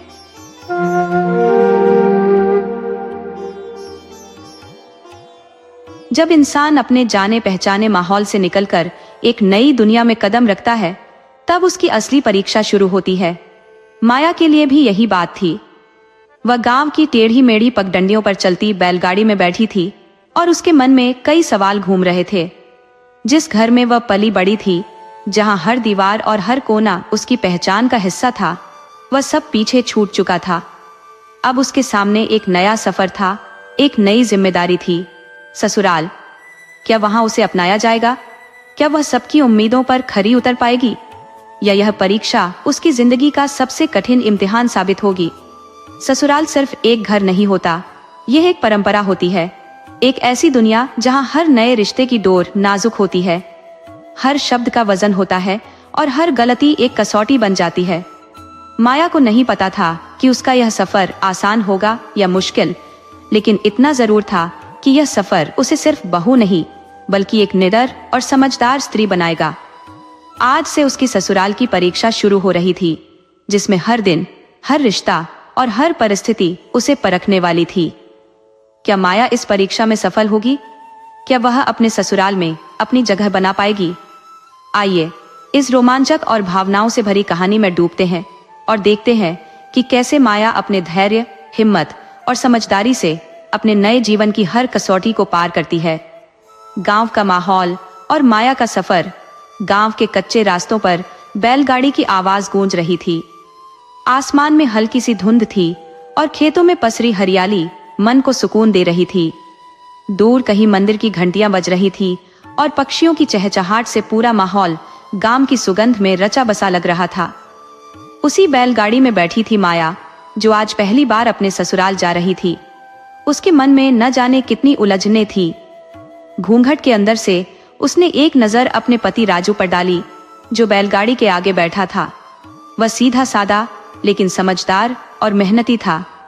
माया के पिता ने बहुत गरीब घर में उसकी शादी की थी, लेकिन यह बात उसे कभी बुरी नहीं लगी। उसकी माँ ने उसे हमेशा समझाया था कि घर बड़ा हो या छोटा, इज्जत और मेहनत से जीने वाला इंसान ही असली सुख पाता है। पर ससुराल कैसी होगी, वहां लोग कैसे होंगे, ये सब सोचकर उसका दिल जोरों से धड़क रहा था। बैलगाड़ी जैसे ही गांव में पहुंची, रास्ते के दोनों ओर खड़े लोगों ने नई दुल्हन को देखने के लिए घूंघट के अंदर झांकने की कोशिश की। औरतें धीरे धीरे कानाफूसी करने लगी। बहुत सुंदर लग रही है बहू, लेकिन देखना इसे यहाँ की आदतें कब लगती है। हम देखते हैं सास ससुर के साथ निभा पाएगी या नहीं। माया को यह सब सुनाई दे रहा था। उसकी सास चंदा देवी दरवाजे पर खड़ी थी, लाल रंग की साड़ी में लिपटी हुई, आंखों में एक अजीब सा संदेह था। माया जैसे ही बैलगाड़ी से उतरी, उसकी सास ने बिना कुछ कहे उसे अंदर बुला लिया। घर छोटा था लेकिन बहुत साफ सुथरा। मिट्टी की दीवारों पर गोबर से लिपाई की गई थी और दरवाजे पर आम के पत्तों की बंधनवार लटक रही थी। अंदर पहुंचते ही माया को लगा जैसे वह एक अलग दुनिया में आ गई हो। सास ने बिना मुस्कुराए कहा, पहले रसोई में जा और पानी गर्म कर, सबको हाथ मुंह धोना है। माया को समझ आ गया कि उसकी परीक्षा शुरू हो चुकी थी। उसने धीरे से अपना घूंघट ऊपर किया और पानी गर्म करने चल पड़ी। गांव में गैस का चूल्हा नहीं था, लकड़ियों से जलता चूल्हा था। माया ने अब तक कभी लकड़ी के चूल्हे पर खाना नहीं बनाया था, लेकिन आज उसे सीखना ही था। उसने घूंट भरकर हिम्मत जुटाई और चूल्हे में फूंक मारकर आग जलाने लगी। पर लकड़ियां गीली थी, आग पकड़ ही नहीं रही थी। इतने में उसकी ननद पारो वहां आ गई। वह लगभग ताने मारने के अंदाज में हंसते हुए बोली, क्या भाभी, आग भी नहीं जला पा रही? शहर में सब आसान होता है, यहाँ तो मेहनत करनी पड़ेगी। माया ने कुछ नहीं कहा, बस चुपचाप कोशिश करती रही। बड़ी मुश्किल से चूल्हे में आग जली। उसकी सास चुपचाप देख रही थी, लेकिन कुछ बोली नहीं। माया ने गर्म पानी तैयार कर दिया और सभी घर वालों ने हाथ मुंह धोकर खाना खाया, लेकिन उसे खुद खाने को नहीं दिया गया। वह चुपचाप बैठी रही। फिर अपनी ननद से पूछ लिया, मुझे भी खाना लेना है? पारो ने हंसकर कहा, पहले सास ससुर, फिर देवर, फिर ननद, फिर बाकी लोग और सबसे आखिर में बहू। यही गांव का नियम है। माया को यह सुनकर धक्का तो लगा, लेकिन उसने कुछ नहीं कहा। आखिर जब सब खा चुके, तब उसे खाने को मिला और खाने के लिए उसे छांटे हुए चावल मिले और सब्जी भी नाम मात्र की। वह समझ गई कि यह सिर्फ उसकी परीक्षा की शुरुआत थी। शाम होते होते एक नई समस्या आ गई। गांव में एक नियम था कि नई बहू को पहली रात ही कुएं से अकेले पानी भरकर लाना होता था। माया ने कभी कुएं से पानी नहीं निकाला था और उसे डर भी लग रहा था। गांव की औरतें इकट्ठा होकर देखने लगी कि क्या वह यह कर पाएगी या नहीं। माया ने घड़े को उठाया और कुएं की तरफ बढ़ी। कुआं गहरा था और रस्सी से पानी निकालने में ताकत लगती थी। गांव की औरतें खुसर पुसर कर रही थी, देखो ये लड़की कर पाएगी या नहीं। अगर पानी नहीं भर पाई तो समझो बहू में दम नहीं है। माया ने धीरे से रस्सी पकड़ी, लेकिन जैसे ही उसने घड़ा नीचे डाला, रस्सी उसके हाथ से छूट गई और घड़ा कुएं में गिर गया। औरतें हंसने लगी। उसकी सास ने दूर से देखा और कहा, अगर पानी नहीं भर पाई तो समझ लो कि बहू नाकाम है। माया को यह सुनकर बहुत बुरा लगा। वह दोबारा कोशिश करने लगी, इस बार उसने अपने दुपट्टे से हाथों को कसकर बांधा ताकि रस्सी उसकी पकड़ में बनी रहे। धीरे धीरे उसने रस्सी खींची और काफी मशक्कत के बाद उसने पानी निकाल ही लिया। औरतें चुप हो गई। सास ने भी पहली बार ध्यान से देखा लेकिन कुछ नहीं कहा। माया ने महसूस किया कि उसकी परीक्षा की पहली रात बहुत कठिन थी, लेकिन वह हार नहीं मानने वाली थी। पर यह तो सिर्फ शुरुआत थी। सुबह की पहली किरण जब गांव के आंगन में फैली तो माया की आंखें खुली। पिछली रात की थकान अभी भी उसके शरीर में थी, लेकिन ससुराल में बहू के लिए आराम नाम की कोई चीज नहीं होती। उसने जल्दी से उठकर अपना घूंघट ठीक किया और कमरे से बाहर निकली। बाहर आकर देखा कि उसकी सास पहले ही आंगन में बैठकर तुलसी को जल चढ़ा रही थी। माया धीरे धीरे उनके पास गई और नम्र स्वर में बोली, माँ जी, कोई काम हो तो बता दीजिए। सास ने एक नजर उसे देखा, फिर ठंडे स्वर में कहा, बहू, ससुराल में काम मांगना नहीं पड़ता, खुद ही देखना पड़ता है। माया ने झटपट रसोई की तरफ कदम बढ़ाए। चूल्हा जलाना अब भी उसके लिए चुनौती था, लेकिन आज उसने ठान लिया था कि किसी भी तरह से सबको नाश्ता बनाकर देना है। उसने बड़ी मुश्किल से आग जलाई और जल्दी जल्दी आटा गूंथ कर पराठे बनाने लगी। इतने में ननद पारो आकर बोली, भाभी जल्दी करो, नहीं तो सब चढ़ जाएंगे। माया ने उसकी बात सुनी और हाथों की रफ्तार तेज कर दी, लेकिन भाग दौड़ में उसका हाथ चूल्हे की जलती लकड़ी से छू गया और हल्का सा जल गया। दर्द से उसकी आंखों में आंसू आ गए, लेकिन वह चुप रही। उसने बिना कुछ बोले अपने काम में ध्यान लगाया और नाश्ता तैयार कर दिया। घर के सभी लोग चौके में बैठकर खाने लगे। ससुर ने एक कौर लिया और बोले, नमक थोड़ा कम है, लेकिन ठीक है, सीख जाएगी। सास ने कोई प्रतिक्रिया नहीं दी, लेकिन ननद पारो ने धीरे से कहा, भाभी, गांव में बहू को हर चीज सही बनानी होती है, वरना लोग ताने मारते हैं। माया चुपचाप खड़ी रही। उसने महसूस किया कि हर किसी को खुश करना इतना आसान नहीं है। दोपहर होते ही माया को दूसरा बड़ा काम दिया गया, आंगन में बैठकर सबके कपड़े धोने का। गांव में ना तो वॉशिंग मशीन थी और ना ही कोई आधुनिक सुविधा। उसे बड़े से तसले में पानी भरना था और साबुन से कपड़े रगड़ रगड़ कर धोने थे। उसकी हथेलियां लाल पड़ गईं, लेकिन उसने हिम्मत नहीं हारी। तभी उसकी सास आई और बोली, जल्दी हाथ चला, धूप ढलने से पहले सब कपड़े सूख जाने चाहिए। माया ने और तेजी से कपड़े धोने शुरू किए। कुछ ही देर में देवर रामू वहां आया और बोला, भाभी, पानी तो सही से निचोड़ो, नहीं तो कपड़े जल्दी नहीं सूखेंगे। माया ने उसे देखा और मुस्कुरा दी। वह समझ चुकी थी कि हर कोई उसे परख रहा था। शाम को गांव में एक उत्सव था। घर के सभी लोग जाने की तैयारी करने लगे, लेकिन माया को कुछ नहीं बताया गया। जब उसने ननद से पूछा, क्या मुझे भी चलना है, तो पारो ने हंसकर कहा, नई बहू को ऐसे ही नहीं ले जाते, पहले ससुराल में कुछ दिन ठीक से निभाओ, फिर कहीं जाने की इजाजत मिलेगी। माया को यह सुनकर अजीब लगा, लेकिन उसने मन मसोस कर अपने कमरे में जाना ही ठीक समझा। थोड़ी देर बाद घर में कोई नहीं था। माया अकेली थी और सोचने लगी कि क्या वह कभी इस घर का सही मायने में हिस्सा बन पाएगी। तभी अचानक दरवाजे पर किसी के दस्तक देने की आवाज आई। उसने दरवाजा खोला तो देखा कि एक बूढ़ी औरत खड़ी थी। उसके चेहरे पर झुर्रियां थी और आंखों में अजीब सी चमक थी।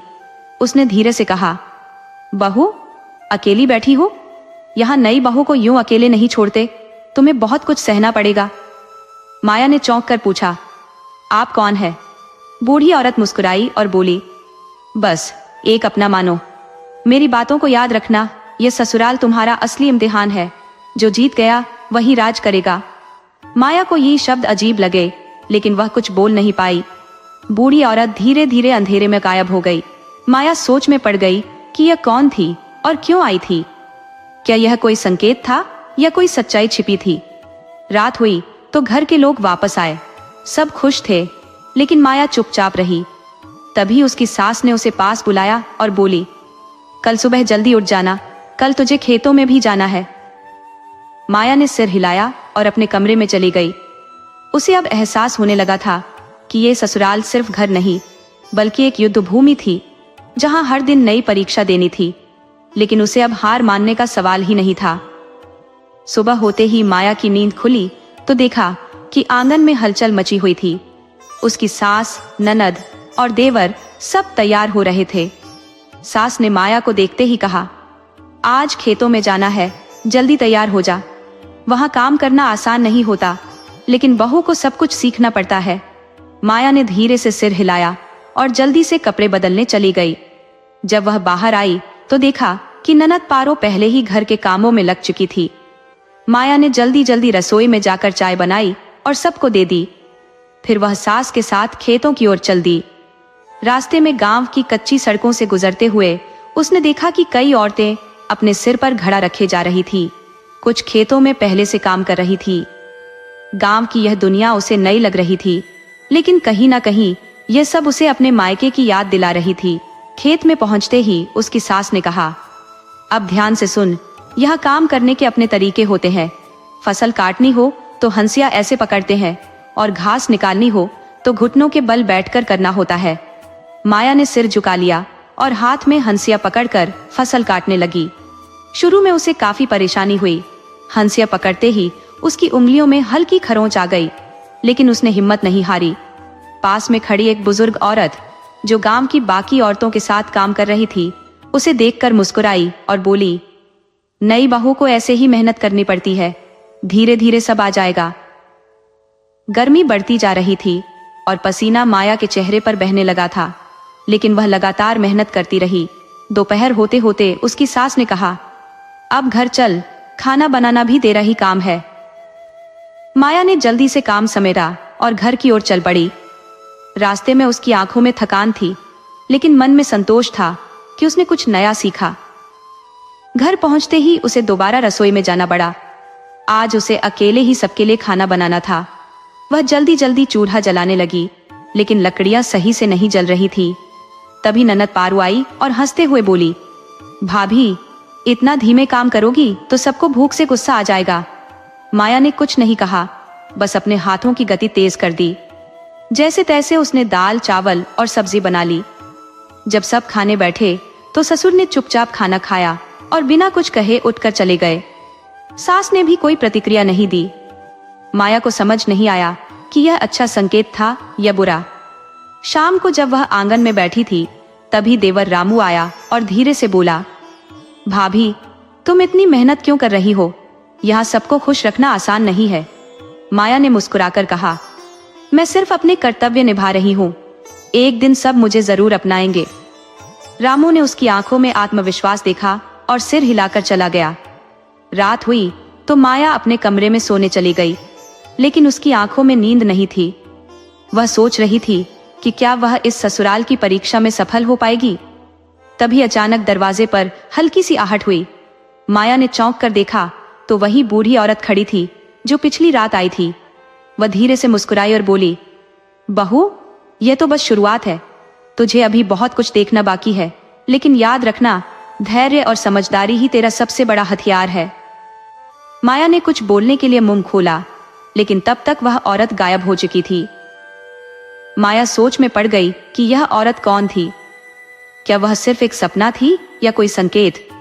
लेकिन अब उसे यकीन हो गया था कि यह ससुराल सिर्फ रिश्तों की डोर से नहीं, बल्कि परीक्षा की कसौटी पर टिकी हुई थी, और उसे इस परीक्षा को हर हाल में पास करना था। रात के अंधेरे में माया की आंखों में नींद नहीं थी। दिन भर की थकान उसके शरीर पर हावी थी, लेकिन मन में उठते सवाल उसे सोने नहीं दे रहे थे। कौन थी वह बूढ़ी औरत? क्या वह महज एक सपना थी या सच्चाई? क्या यह कोई संकेत था कि उसकी परीक्षा अभी और कठिन होने वाली थी? विचारों के बीच जाने कब उसकी आंख लग गई, उसे पता ही नहीं चला। अगली सुबह जब माया की आंख खुली तो सूरज की किरणें आंगन में फैल चुकी थी। वह जल्दी से उठी और रसोई में चली गई। वहां पहले से ही उसकी सास खड़ी थी, जो शायद इस इंतजार में थी कि बहू कब उठेगी। माया ने झुककर प्रणाम किया और कहा, माँ जी, आज का काम क्या क्या करना है? सास ने उसे घूरते हुए कहा, आज तुझे खेत के काम के अलावा घर का भी सारा काम संभालना होगा। बहू सिर्फ चूल्हा छौंका करने के लिए नहीं होती, उसे हर हाल में परिवार की जिम्मेदारियां निभानी पड़ती है। माया ने सिर झुका लिया और काम में जुट गई। पहले उसने जल्दी जल्दी घर के आंगन को बुहारा, फिर पानी भरने के लिए कुएं की ओर चली गई। कुएं पर गांव की कुछ और औरतें पहले से पानी भर रही थी। जब माया ने बाल्टी कुएं में डाली तो उसमें से पानी निकालना उसके लिए आसान नहीं था। उसे अपने मायके में कभी इतना मेहनत वाला काम नहीं करना पड़ा था। तभी पीछे से किसी ने हंसते हुए कहा, नई बहू का हाथ कांप रहा है। ये आवाज उसकी ननद पारो की थी। बाकी औरतें भी हंसने लगी। माया ने कोई प्रतिक्रिया नहीं दी, बस अपनी पूरी ताकत लगाकर पानी निकाला और घड़ा भरकर घर ले आई। घर पहुंचते ही सास ने उसे खेत जाने के लिए कहा। आज उसे अकेले जाना था। गांव के कच्चे रास्तों पर चलते हुए वह सोच रही थी कि यह सब कितना अलग था। मायके की नरम छांव से ससुराल की तपती धूप तक का सफर कितना कठिन था।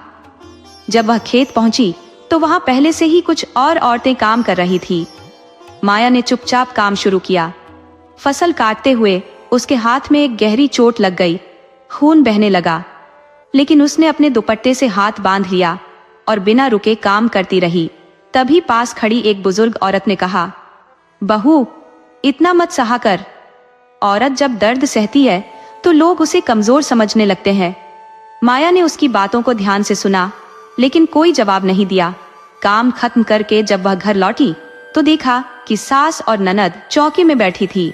माया ने जल्दी से खाना बनाना शुरू किया, लेकिन हाथ में चोट होने की वजह से उसे परेशानी हो रही थी। जब वह चपाती बेल रही थी तो उसकी उंगलियां कांपने लगी। पारो ने यह देख लिया और मजाक उड़ाते हुए बोली, अरे भाभी, ये क्या, हाथ कांप क्यों रहे हैं? ससुराल में रहने के लिए इतना कमजोर दिल नहीं होना चाहिए। सास ने भी तीखे स्वर में कहा, अगर इतना ही मुश्किल लगता है तो मायके क्यों नहीं चली जाती? माया को यह सुनकर बहुत बुरा लगा, लेकिन उसने अपने आंसू छिपा लिए और धीरे धीरे अपना काम पूरा किया। रात को जब वह अपने कमरे में आई तो खुद से एक ही सवाल पूछ रही थी, क्या वह इस ससुराल को कभी अपना बना पाएगी? तभी उसे फिर से वही हल्की सी आहट सुनाई दी। जब उसने दरवाजे की ओर देखा तो वही बूढ़ी औरत खड़ी थी। इस बार माया को डर नहीं लगा। उसने धीरे से पूछा, आप कौन है? बूढ़ी औरत मुस्कुराई और बोली, मैं वो हूं जिसे तो देख तो सकती है लेकिन छू नहीं सकती। तेरा मन तुझसे कहता है कि यह घर तुझे अपनाएगा, लेकिन हकीकत यह है कि तुझे इसे जीतना होगा। ये ससुराल तेरी परीक्षा ले रहा है, लेकिन असली इम्तिहान अभी बाकी है। माया के मन में सवालों की बाढ़ आ गई, लेकिन जब तक वह कुछ और पूछती, बूढ़ी औरत गायब हो गई। इस बार माया को यकीन हो गया कि यह कोई सपना नहीं था, कुछ ना कुछ रहस्य जरूर था जिसे समय के साथ खोलना था। अगले दिन सुबह जब माया उठी तो उसने खुद को पहले से ज्यादा मजबूत महसूस किया। अब उसे सिर्फ अपने ससुराल की परीक्षा नहीं देनी थी, बल्कि इस घर में अपनी पहचान भी बनानी थी। लेकिन उसे नहीं पता था कि अगली परीक्षा उससे कहीं ज्यादा कठिन होने वाली थी। माया की आंखों में नींद तो थी, लेकिन मन में बेचैनी ज्यादा थी। ये रात भी बाकी रातों की तरह थी, अंधेरी, रहस्यमयी और विचारों से भरी हुई। वह समझ नहीं पा रही थी कि उस बूढ़ी औरत की बातें क्या वाकई सच थी। क्या यह ससुराल उसे कभी अपनाएगा, या यह परीक्षा कभी खत्म ही नहीं होगी? सुबह हुई तो वह हमेशा की तरह जल्दी उठ गई और घर के कामों में लग गई। आज उसे खेत भी जाना था और घर के सारे काम भी निपटाने थे।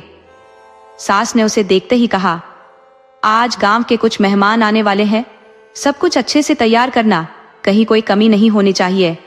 माया ने सिर हिलाया और सबसे पहले आंगन को अच्छे से बुहार दिया, फिर रसोई में जाकर खाना बनाने लगी। लेकिन आज सब कुछ इतना आसान नहीं था। जब वह खाना बना रही थी तो पारो ने चुपके से नमक की डिब्बी बदल दी। माया को इस बात का अंदाजा नहीं था। जब खाना परोसा गया तो पहली ही बाइट लेते ही ससुर ने गुस्से से कहा, ये क्या बनाया है, इतना ज्यादा नमक डाल दिया। सास ने भी तंज कसते हुए कहा, तुझे रसोई संभालनी नहीं आती तो पहले सीख तो लेती, मेहमानों के सामने हमें शर्मिंदा करवा दिया। माया को समझ नहीं आया कि यह सब कैसे हुआ। उसने तो ध्यान से नमक डाला था। तभी पारो हंसते हुए बोली, भाभी, तुमने ही तो नमक डाला था, अब क्या सफाई दे रही हो? माया को इस चालाकी का एहसास हुआ, लेकिन उसने कुछ नहीं कहा। उसने चुपचाप अपनी गलती मानी और दोबारा खाना बनाने लगी। उसकी सास और ससुर की आंखों में अब भी नाराजगी थी, लेकिन वह जानती थी कि बहू को यहाँ अपनी जगह खुद बनानी पड़ती है। शाम को जब वह खेतों से लौटी तो देखा कि आंगन में गांव के कुछ बुजुर्ग बैठे हुए थे। वे लोग किसी गंभीर विषय पर चर्चा कर रहे थे। माया चुपचाप रसोई में जाकर चाय बनाने लगी। तभी उसकी नजर खिड़की के बाहर पड़ी, जहां कुछ लोग किसी जमीन के झगड़े को लेकर बहस कर रहे थे। ये मामला उसके ससुर के खेतों से जुड़ा था। ससुर जी की चिंता चेहरे पर साफ दिख रही थी। माया ने धीरे से कहा, बाबूजी, क्या मैं कुछ मदद कर सकती हूँ? ससुर ने गुस्से से उसकी ओर देखा और बोले, तू घर के कामों पर ध्यान दे, ये सब तेरे बस की बात नहीं है। माया चुप रह गई, लेकिन उसने इस मामले की सच्चाई जानने की ठान ली। रात को जब सब सो चुके थे, माया ने आंगन में अकेले बैठे ससुर से पूछा, बाबूजी, अगर आप मुझे इस परिवार का हिस्सा मानते हैं तो मुझे भी परिवार की मुश्किलों को समझने का हक होना चाहिए। ये सुनकर ससुर कुछ देर चुप रहे, फिर धीरे से बोले, गांव में जमीन को लेकर बहुत झगड़े होते हैं। कुछ लोग हमारी जमीन पर कब्जा करना चाहते हैं और हमें अपनी हकदारी साबित करनी होगी। माया ने सोचा, क्या यह भी उसकी परीक्षा का एक हिस्सा था? क्या अब उसे सिर्फ बहू बनकर नहीं, बल्कि इस परिवार की असली सदस्य बनकर कुछ करना था? उसने ठान लिया कि इस मामले की पूरी सच्चाई जानकर अपने परिवार की मदद करेगी। अगले दिन वह चुपचाप गांव के बुजुर्गों के पास गई और वहां खड़े होकर उनकी बातें सुनने लगी। तभी गांव के मुखिया की आवाज आई, जिसके पास असली दस्तावेज होंगे, जमीन उसी की होगी। ये सुनकर माया को याद आया कि एक बार उसने घर के पुराने बक्से में कुछ पुराने कागजात देखे थे। वह बिना देरी किए घर पहुंची और बक्सा खोलकर उन कागजातों को देखने लगी। उसे वहां पर ससुर जी की जमीन के असली दस्तावेज मिल गए। वह दौड़कर आंगन में आई और ससुर को वह कागजात दिखाए। ससुर ने ध्यान से उन्हें पढ़ा और एक गहरी सांस ली। यह तो वही कागज है जिनकी हमें जरूरत थी। माया की आंखों में आत्मविश्वास झलक रहा था। अगले ही दिन पंचायत बुलाई गई और माया के दिए गए दस्तावेजों से ये साबित हो गया कि जमीन उनके परिवार की ही थी। गांव वालों ने ससुर की सच्चाई को स्वीकार किया और जमीन का विवाद खत्म हो गया। जब माया घर लौटी तो सास ने पहली बार उसकी ओर नरम नजरों से देखा और कहा, बहू, आज तूने सच में इस घर को संभाल लिया। ये पहला मौका था जब सास ने माया की तारीफ की थी। उस रात जब माया अपने कमरे में आई तो फिर से दरवाजे पर आहट हुई। वह समझ गई कि वही बूढ़ी औरत आई होगी। उसने दरवाजा खोला, लेकिन इस बार वहां कोई नहीं था। माया मुस्कुराई और धीरे से कहा, अब मुझे किसी के इशारों की जरूरत नहीं, मैं खुद अपनी राह बना सकती हूँ। माया को अब समझ आ गया था कि ससुराल सिर्फ रिश्तों का बंधन नहीं, बल्कि एक परीक्षा है, और इस परीक्षा में वही पास होता है जो हर मुश्किल को धैर्य और समझदारी से पार करता है। माया की यह यात्रा सिर्फ एक बहू की परीक्षा नहीं थी, बल्कि यह जीवन के असली सबक सीखने की यात्रा थी। उसने यह समझ लिया कि ससुराल सिर्फ एक नया घर नहीं होता, बल्कि एक नई दुनिया होती है, जहां हर कदम पर धैर्य, समझदारी और आत्मविश्वास की कसौटी होती है। माया ने सहनशीलता से कठिनाइयों का सामना किया, अपमान को सहा, चालाकियों को परखा और हर कठिनाई में समाधान खोजने का हौसला रखा। उसने यह साबित कर दिया कि नारी सिर्फ सहने के लिए नहीं बनी, बल्कि वह अपनी समझदारी और सूझबूझ से परिवार को संवार भी सकती है और समाज में अपनी जगह भी बना सकती है। जीवन हमें कई परीक्षाओं से गुजारता है, लेकिन जो व्यक्ति सच्चाई, मेहनत और संयम का दामन थामे रहता है, वही सच्चे अर्थों में महेश होता है। माया की कहानी हर उस लड़की के लिए एक प्रेरणा है जो नए रिश्तों में संघर्ष करती है, जो अपने अस्तित्व को बनाए रखने के लिए हर दिन एक नई चुनौती से जूझती है। यह कहानी हमें सिखाती है कि ससुराल की परीक्षा सिर्फ एक स्त्री की परीक्षा नहीं, बल्कि रिश्तों की भी परीक्षा होती है। अगर रिश्ते सच्चे हो तो वक्त के साथ वे मजबूत होते हैं, और अगर वे छल और स्वार्थ से भरे हो तो समय उन्हें तोड़ देता है। माया की तरह हर स्त्री को अपनी पहचान खुद बनानी होगी, क्योंकि जीवन में सम्मान और प्यार मांगा नहीं जाता, बल्कि अपने कर्मों से कमाया जाता है। तो जीवन की इस परीक्षा में हर कदम पर खुद को साबित करना ही असली जीत है।